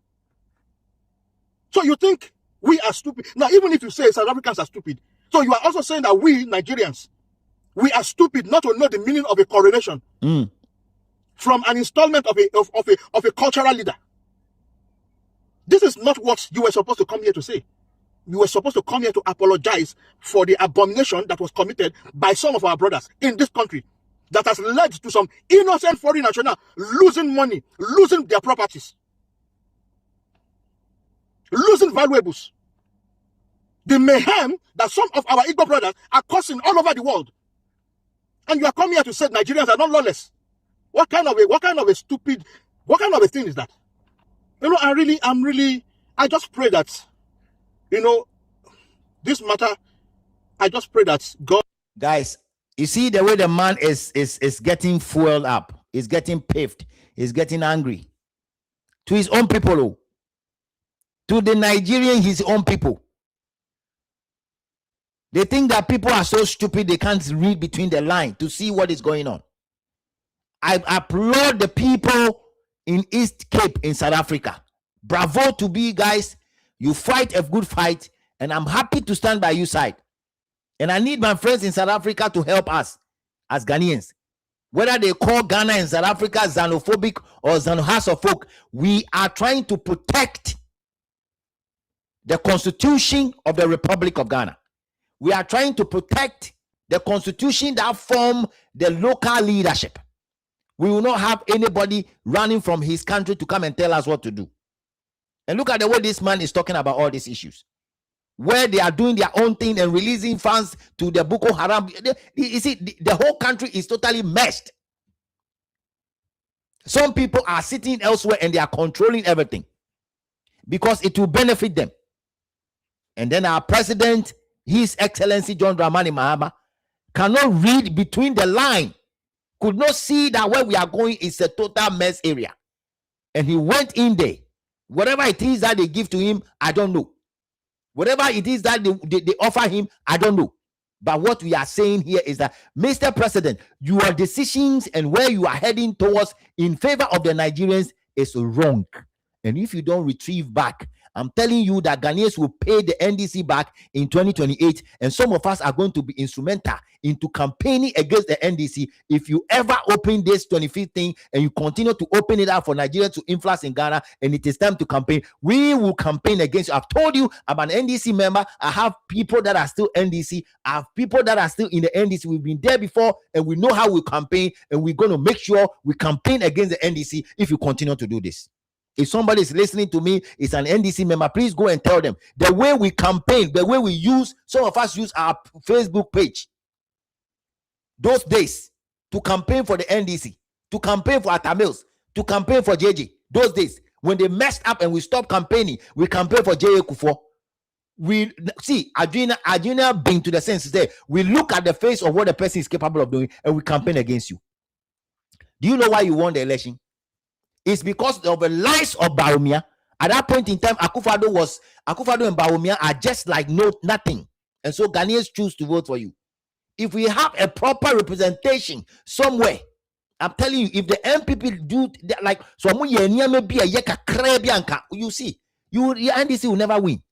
So continue to mess up, Mr. Mahama. Open it and think that you are doing the good thing for Africa. And don't look at what your people are saying. Don't care about what Ghanaians are saying and think that you are doing it for Africa. I've been here for 2 hours, guys. God will intervene for this matter to be resolved. But as a country, starting from our leader, if Nigeria must move forward, that sense of accountability, we must adopt it, that spirit of accountability. That is the truth. You need to warn every Nigerians, in short, every ambassador of Nigeria to every countries that have Igbos, Yoruba, Hausa, all Nigerians. Send a letter to every citizen in that country to obey the rule of law in that country, to respect the citizens of that country, to respect the authorities, to respect the law. Otherwise, very soon, we will be ostracized from every part of the world. We will be isolated. I mean, doors will be closed for our children, our next generation. That is the truth. That is the truth. All right, so you hear that from this guy. I love his videos. He speaks truth to power. So, Nat, I'm telling you, if you want United Africa and you are Nigerian and you are Yoruba, go and talk to your people. Okay? The way you guys manage to stop the Igbo whatever thing that was about to happen in your place. I want you to do the same thing.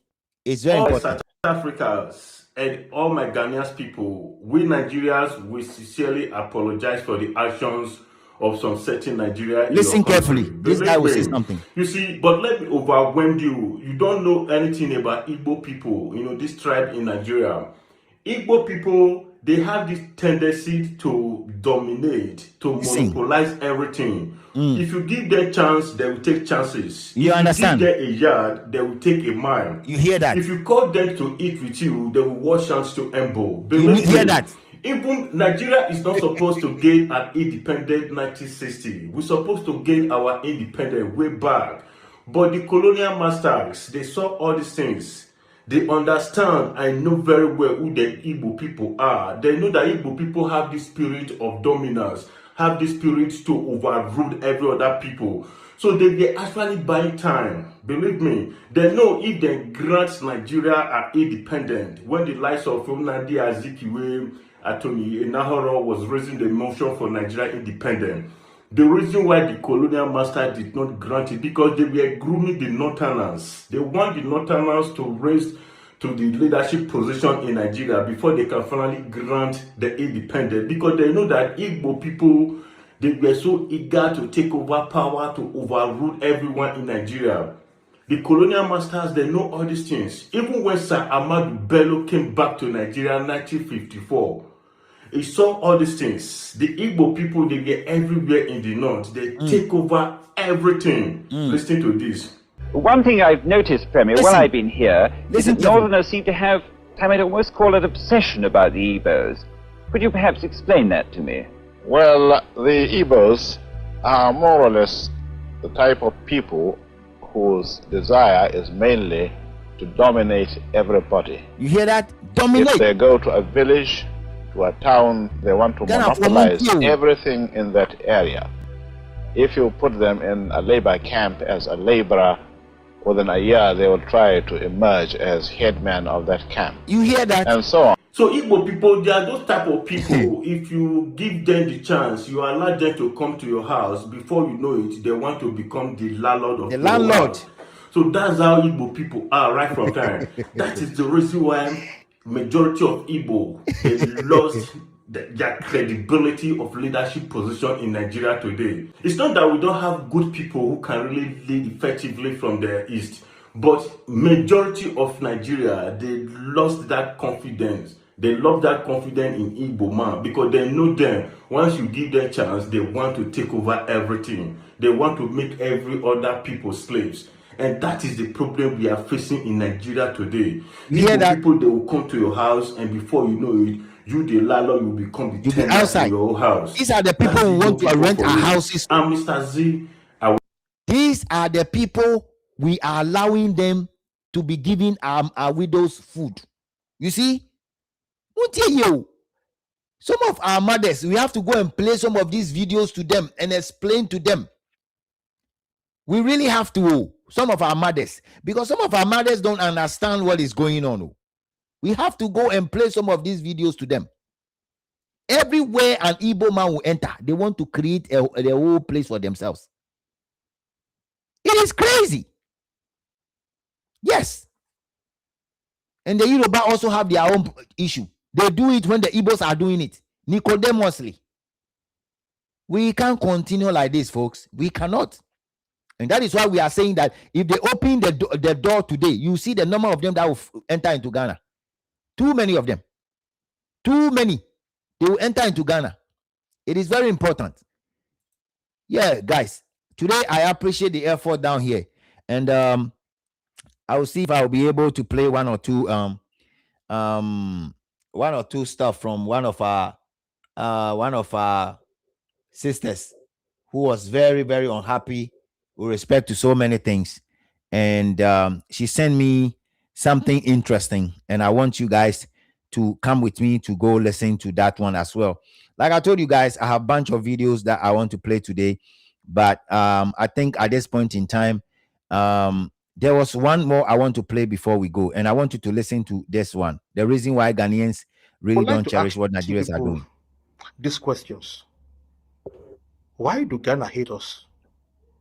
I come across the video of a Ghanaian lady offering to help South Africans in getting rid of all Nigerians from their country, and even making a proposal that we should be isolated in our country.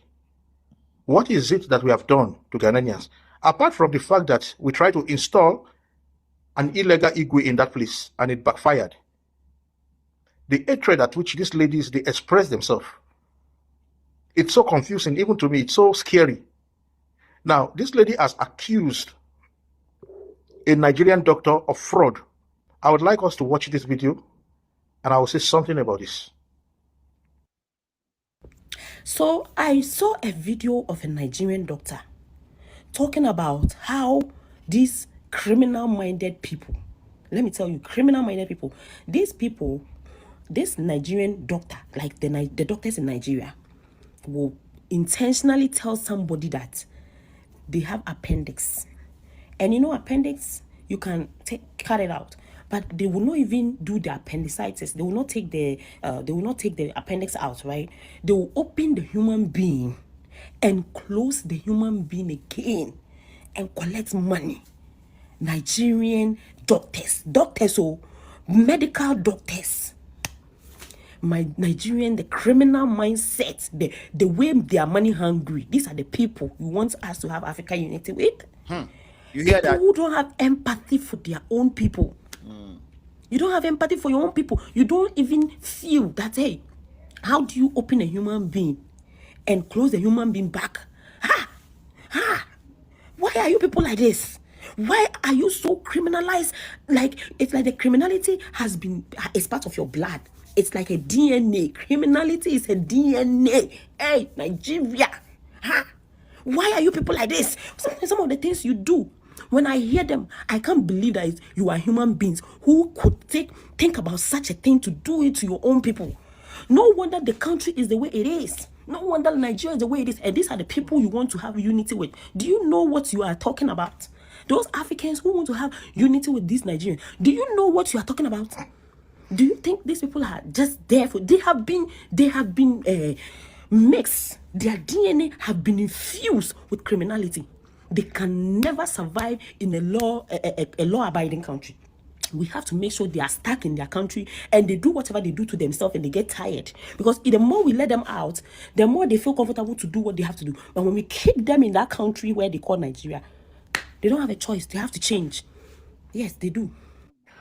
I decided to be bringing all this video up to expose the people that are giving us bad reputation, the people that are committing crime, that are bringing shame and disgrace to our image as Nigerians, and the people that is going to be blocking way for other Africans to practice in other countries.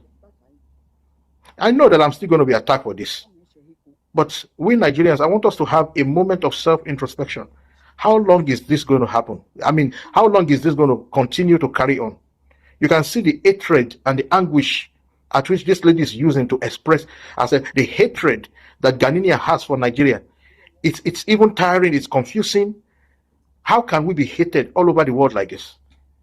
The hatred that Ghanaian has for Nigerians is even more than the hatred that South African has for us. What is it about us that the world cannot stand? We are not wanted anywhere in the world. In short, we are called, in the United States of America, we are called the niggers of Africa. In Japan, we are called the African touts. Our doctors are committing crime. Our doctors, medical practitioners, people that are supposed to protect life, are committing medical fraud overseas. How evil can we be as Nigerians? What kind of planet are we coming from? I saw a video of another Ghanaian yesterday. The hatred at which this girl was expressing herself when it comes to Nigeria, it's like she wants to throw up. Even offering South Africa support to get rid of all of us, to isolate us. What is it that we have done in Ghana? I want Ghana people to comment on this video, because this is becoming alarming. Aside for this crime that this girl has, just revealed to us now, what is it that makes you people to hate Nigerians so much? Another guy yesterday in Ghana also made a video, a Nigerian guy that wanted to travel to Dubai, only to realize that Nigerians are no more allowed to apply for visa to Dubai. Nigerians are not allowed to apply for visa to Dubai. What is the crime that we could have committed that led to that ban? And he is now saying that if he is the president of Ghana, he will send all Nigerians packing from Ghana. That is a Nigerian guy talking like that. Now, because of the crime that we are committing overseas, now he was supposed to travel to Dubai on a business visa. He could not. He lost that opportunity. And you know, this closed door that has just happened to Nigerians now, it's not just a closed door to this generation, it's a closed door to the next generation to come. That means that our children that study IT, if they want to go to Dubai to go and work there, they cannot. That is an opportunity to prosper, an opportunity to progress has just been shut just because of some individual that are so greedy, that are hell-bent on destroying the entire Africa just to get money into their pockets. Now, I will be bringing more of this so that we can see our mess. We can see, you know, how we are making headline all over the world, because very soon the world is going to pose a restriction on Nigerians. Right now, we are having one of the highest visa rejection rates in Africa, Nigeria. Mauritius hate us. All the tourist destinations, countries that open their door for tourists to come in free of charge without visa, they don't want Nigerian. So now this is not just something to worry about for this generation, but the next generation, which means that any baby that is born into Nigeria, that baby already has a death sentence on his or her life, just being a Nigerian national. There's already a closed door for that child. So guys, you see what this man is saying? This is the reason why they are running away, because they've seen that when you give birth in Nigeria, your child is already a problem. And so they are running hell scatter to go and give birth at different places. And their men are running to different places to go and get married so they can have the identity of that country. You see, they are running away. The men are running, the women are running. And my brother, if you think if you said you want to know the reason why Ghanaians hate you, let me correct you. Ghanaians don't hate Nigerians. We dislike some of their attitude, their behavior, their intentions, and what they do. We don't hate them. We hate their deeds. So like you, if you are doing the good things, no Ghanaian will hate you. But if you are doing the bad things, out of the bad things you keep doing, a Ghanaian will actually disassociate himself or herself from you, basically. Except a Ghanaian who is a criminal that will love to do the same thing you are doing with. Otherwise, an average Ghanaian will not even come close to you. So we don't hate you people. We don't like your attitude. We don't like the decisions you make. We don't like the things you do. We don't appreciate the things you do. Some of your people, your lifestyle, some of the lifestyle you live. And talking about the Dubai thing, some of us, we've seen it in Dubai where Nigerians are fighting broad daylight with knife and cutlass. They kill themselves on the street of Satwa, a place in Dubai, a very common place Africans and Filipinos live. They kill themselves. Igbos fighting against Yorubas on the street of Dubai. People are fighting because they've joined an occult whatever group, and everybody is displaying their energy on the street. Now, if you go to Dubai and you are a Nigerian, they won't allow you. You will not even get a job if you're a Nigerian living in Dubai. You won't. Qatar is doing the same thing. Saudi is doing the same thing. Recently, I saw a video in Indonesia. They are arresting Nigerians who are trafficking cocaine into Indonesia. They arrest them. When you go to Indonesia, you see them a lot. When you go to Thailand, there are a lot out there. Even in China, there. So people, you just ordering you up on other countries, and when they go there, instead of them to keep quiet and mind their business, they don't. They want to go and flare and show their muscles and show their... I was trying to play one audio, but I think my time is fast spent already, and I want to open the phone lines. I want to open the phone line, guys, and the number is 0592324421, 0592324421. If you want to join me here and to share your thoughts, you are welcome. 0592324421, 0592324421. That is the last segment of the video of the show where I give people the opportunity to talk. So I'm going to give roughly 30 minutes. And after the 30 minutes, we're going to end the live show here. Okay, it's very important. All right. I'm just going to open the phone line and give you guys a chance to come in. I've done 2 hours, 20 minutes. And so I'm waiting to open the phone line now. If you are ready, you can just call 0592324421, 0592324421, 0592324421, 0592324421. So the phone lines are open. The irresponsible generation of today, the generation that hate accountability, the generation that when you post something on criminals, they will come and fight you and tell you, stop talking about criminal. A generation that will see something wrong and still defend it. I'm really worried about us Nigerians. The hatred of Ghana towards us is beyond comprehension. I'm really worried. All right. So that is from I have one of our sisters calling in already. Hello. Hello. Yes. Phila. Phila Mancha one. Bacho, you can go ahead. Yes. Obomoding. Thank you so much. I'm enjoying it. I just want to encourage you to keep doing this, because this is going to help our mother Ghana. Thank you. So that Ghana can wake up. We need to wake up. We are not going to follow our leaders blindly anymore. We are never going to follow our leaders. We have done wrong things before, but right now this is an awakening time for us as Ghanaians to be awake all over, to say no to anything that our leaders will bring to us that we know that this is not going to help us. We are saying no to it. We are saying no to visa free to all Africans. We are saying no to it. We are saying no to borderless free, but African borderless. We are saying no to it. We are saying no to dual citizenship to foreigners. We are saying no to it.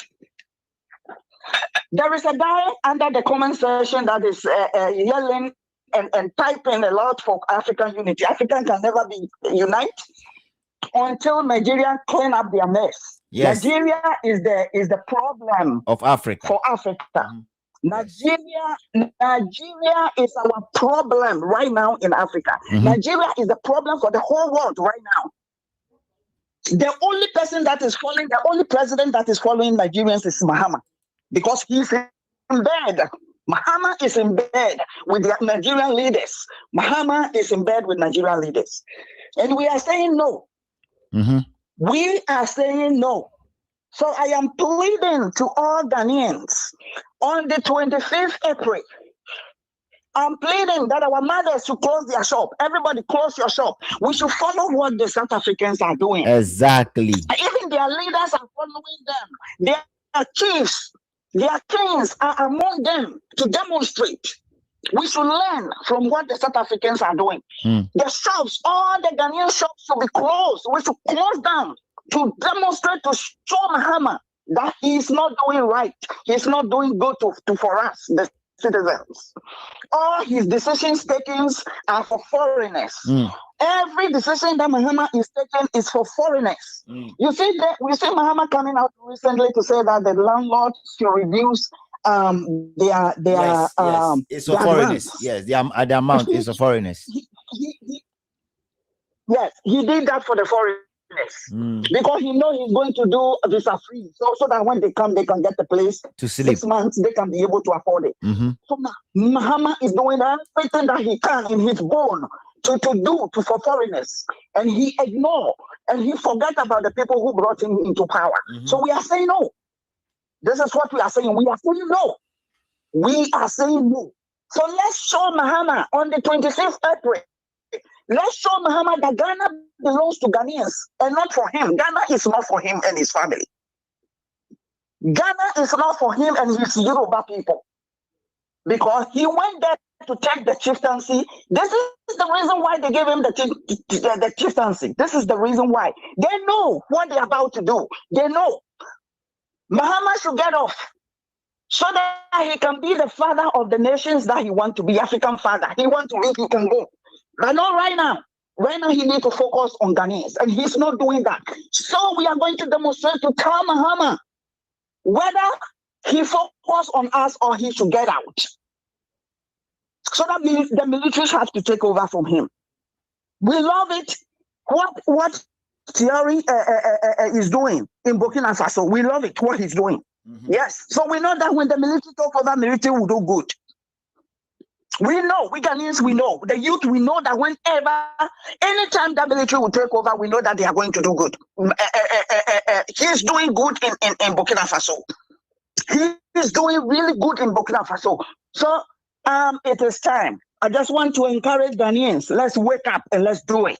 Thank you all. All right. Thank you so much, guys. So the phone lines are still open. 0592324421.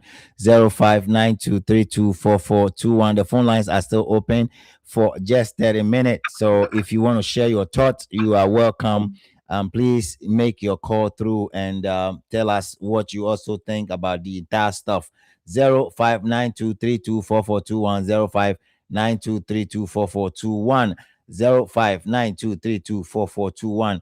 Whilst we keep waiting for our people to reach out, there's one audio that I want to play out here, and once I get the audio, I'm gonna play it. Otherwise, I'm still standing by and waiting for the phone calls to come in. 0592324421. 0592324421. It's very important that we do what we want to do. So I'm waiting for the calls. Once your call drop in, I'm gonna pick you up. 0592324421. 0592324421. It's very, very important that we put everything out there the way Etienne Pepe, and we are asking the people in Ghana to pour out on the streets to demonstrate, like the way our sister is saying. Please close your shops, come in, let's demonstrate. Please close your shop, come in and let's demonstrate. So I'm gonna display this flyer here right quick. And like I said, if you want to support the demonstration, you are welcome, because we have to get certain things.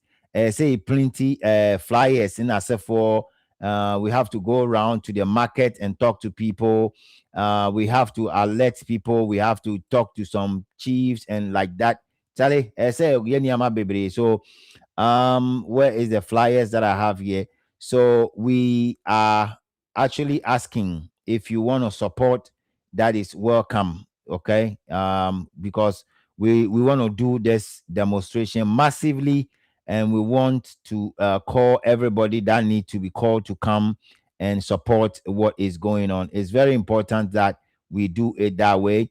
We want to show the world that we are also not happy with respect to what Atasa and his people are already doing in Ghana. We are not happy about it, and we want to make sure everybody in the world will know that yes, we also have the same issue others are having, and the same issue the South Africans are also fighting about. So, like I said, the phone line is open. 0592324421.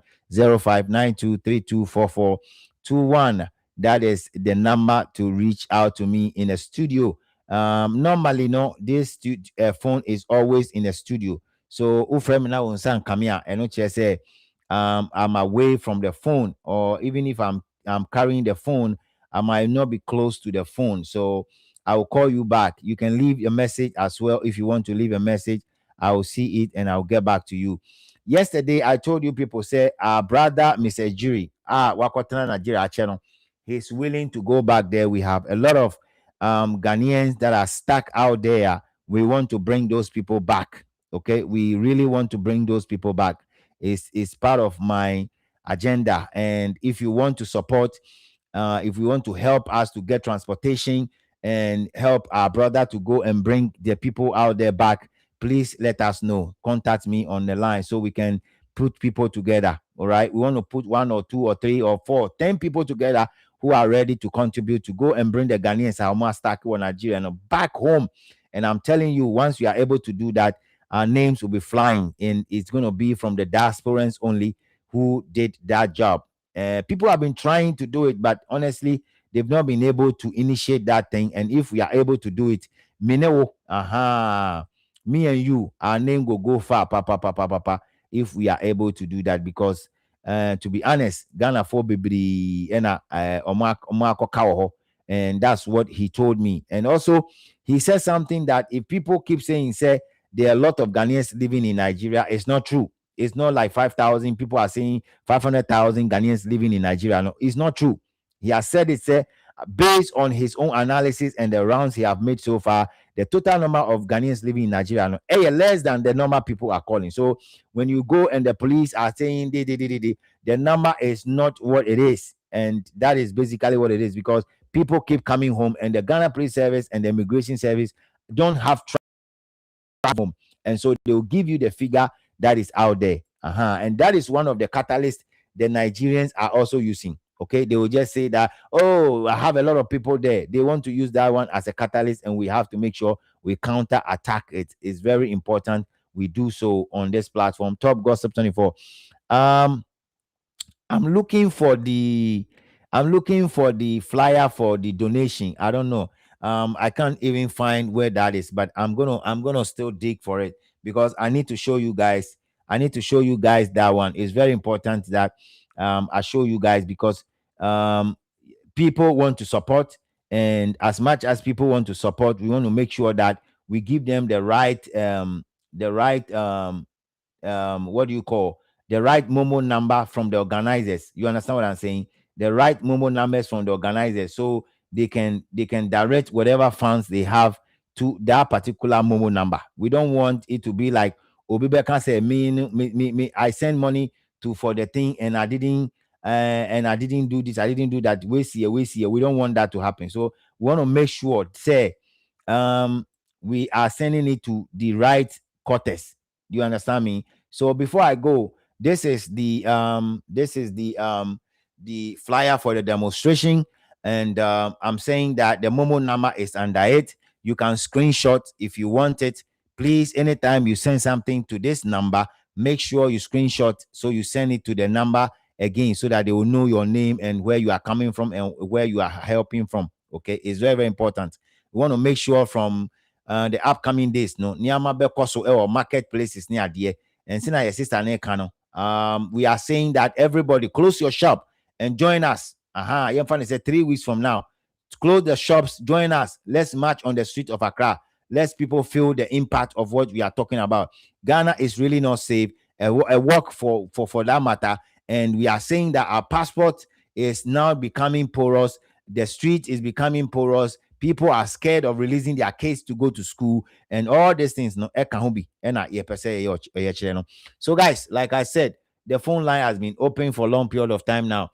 And in the next few minutes, if there's no call coming through, we're going to sum up everything here on this platform, Top Gossip 24. It is very, very important we do so. And so if you are here and you want to join us, please do your best to join us. It's very, very important that we do so. Thank you guys all for being part of this show. God bless all of you. And if you ever see somebody advertising about this demonstration on any of his platform, he's supposed to place this thing there. This is the number that we are using. This is the original number. Apart from this number, any other number you see is personal. So please and please again, ask the person about this, because this is the number that is raising the funds to ensure we do the needful. Thank you guys all, and may God bless all of you from this part of the world. We are doing our best to make sure we put Ghana on the map.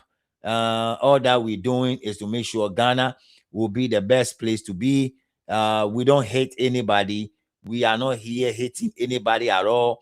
We are doing our best to make sure Ghana becomes Ghana. Okay, that's basically what you are doing. So it's not like somebody hates somebody. We don't hate anybody here. We are doing our best to make sure everything go on perfectly. All right. So if there's nobody coming, I will just quickly go out there and play the Ghana national anthem, and I will wrap up because I don't want to go overboard to 3 hours. So I'll play the Ghana national anthem and then I'll wrap up the show for today. It is very, very important that we do so. It is important also that we continue to push that agenda.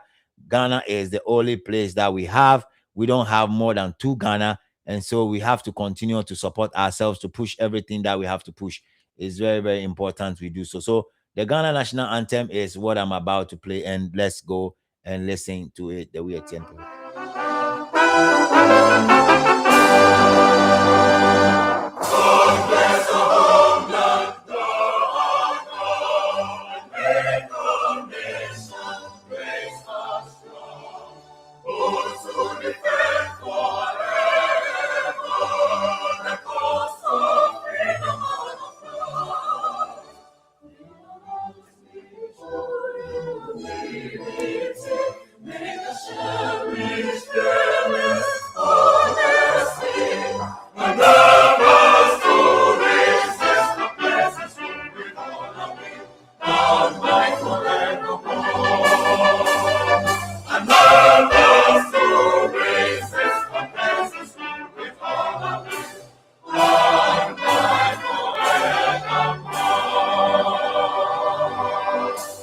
I tell you, unless you are not a Ghanaian, but if you're a Ghanaian, anytime you hear this national anthem, Charlie, it sparks some sort of energy. Unless you are not a Ghanaian, and unless you borrow Ghana as a country, then you will not feel it. But every Ghanaian feel the heat when this national anthem is being played.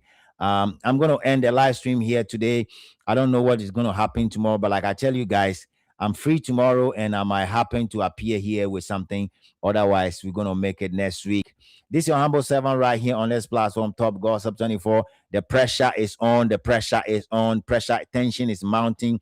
And once again, His Excellency, you need to back off this plan. You need to back off this plan. If you love your party and you want your party to win election again, you go on to this. We're going to campaign against you, and we're going to make sure you and the NDC will lose the next election. I'm telling you, because basically you are doing it for your personal stuff and making sure the foreigners and the Nigerians that you promised them will receive what they are receiving. And we, as the citizens of the Republic of Ghana, and the people living in the diaspora, are saying that these actions that you are taking are not the best. So somebody should share this video all the way to His Excellency John Mahama for him to listen. Thank you guys all for joining us. Today is one of the best days. We hit 200, and we know very soon we're going to be hitting more than 200 and 300, and then we'll hit 1K when we start going higher and higher. Thank you guys all, and remember to join my membership group. Please remember to join my membership group. Remember to join the membership group, please. Remember to join the membership group. So on the comment section, you can use the super chat. Please use the super chat. Send it will support the show. The show need more support, honestly. This recently, we've decided to buy certain strong gadgets and stuff like that. Videos are people are not showing to you. Videos are you've not been able to see them on YouTube. Very soon, Top Gossip 24 will enlighten you with some of those videos going forward. This is your humble servant right here on this platform, Top Gossip 24, World Gossip 247. We salute you, and we want to say bye-bye for now. We'll see you another time.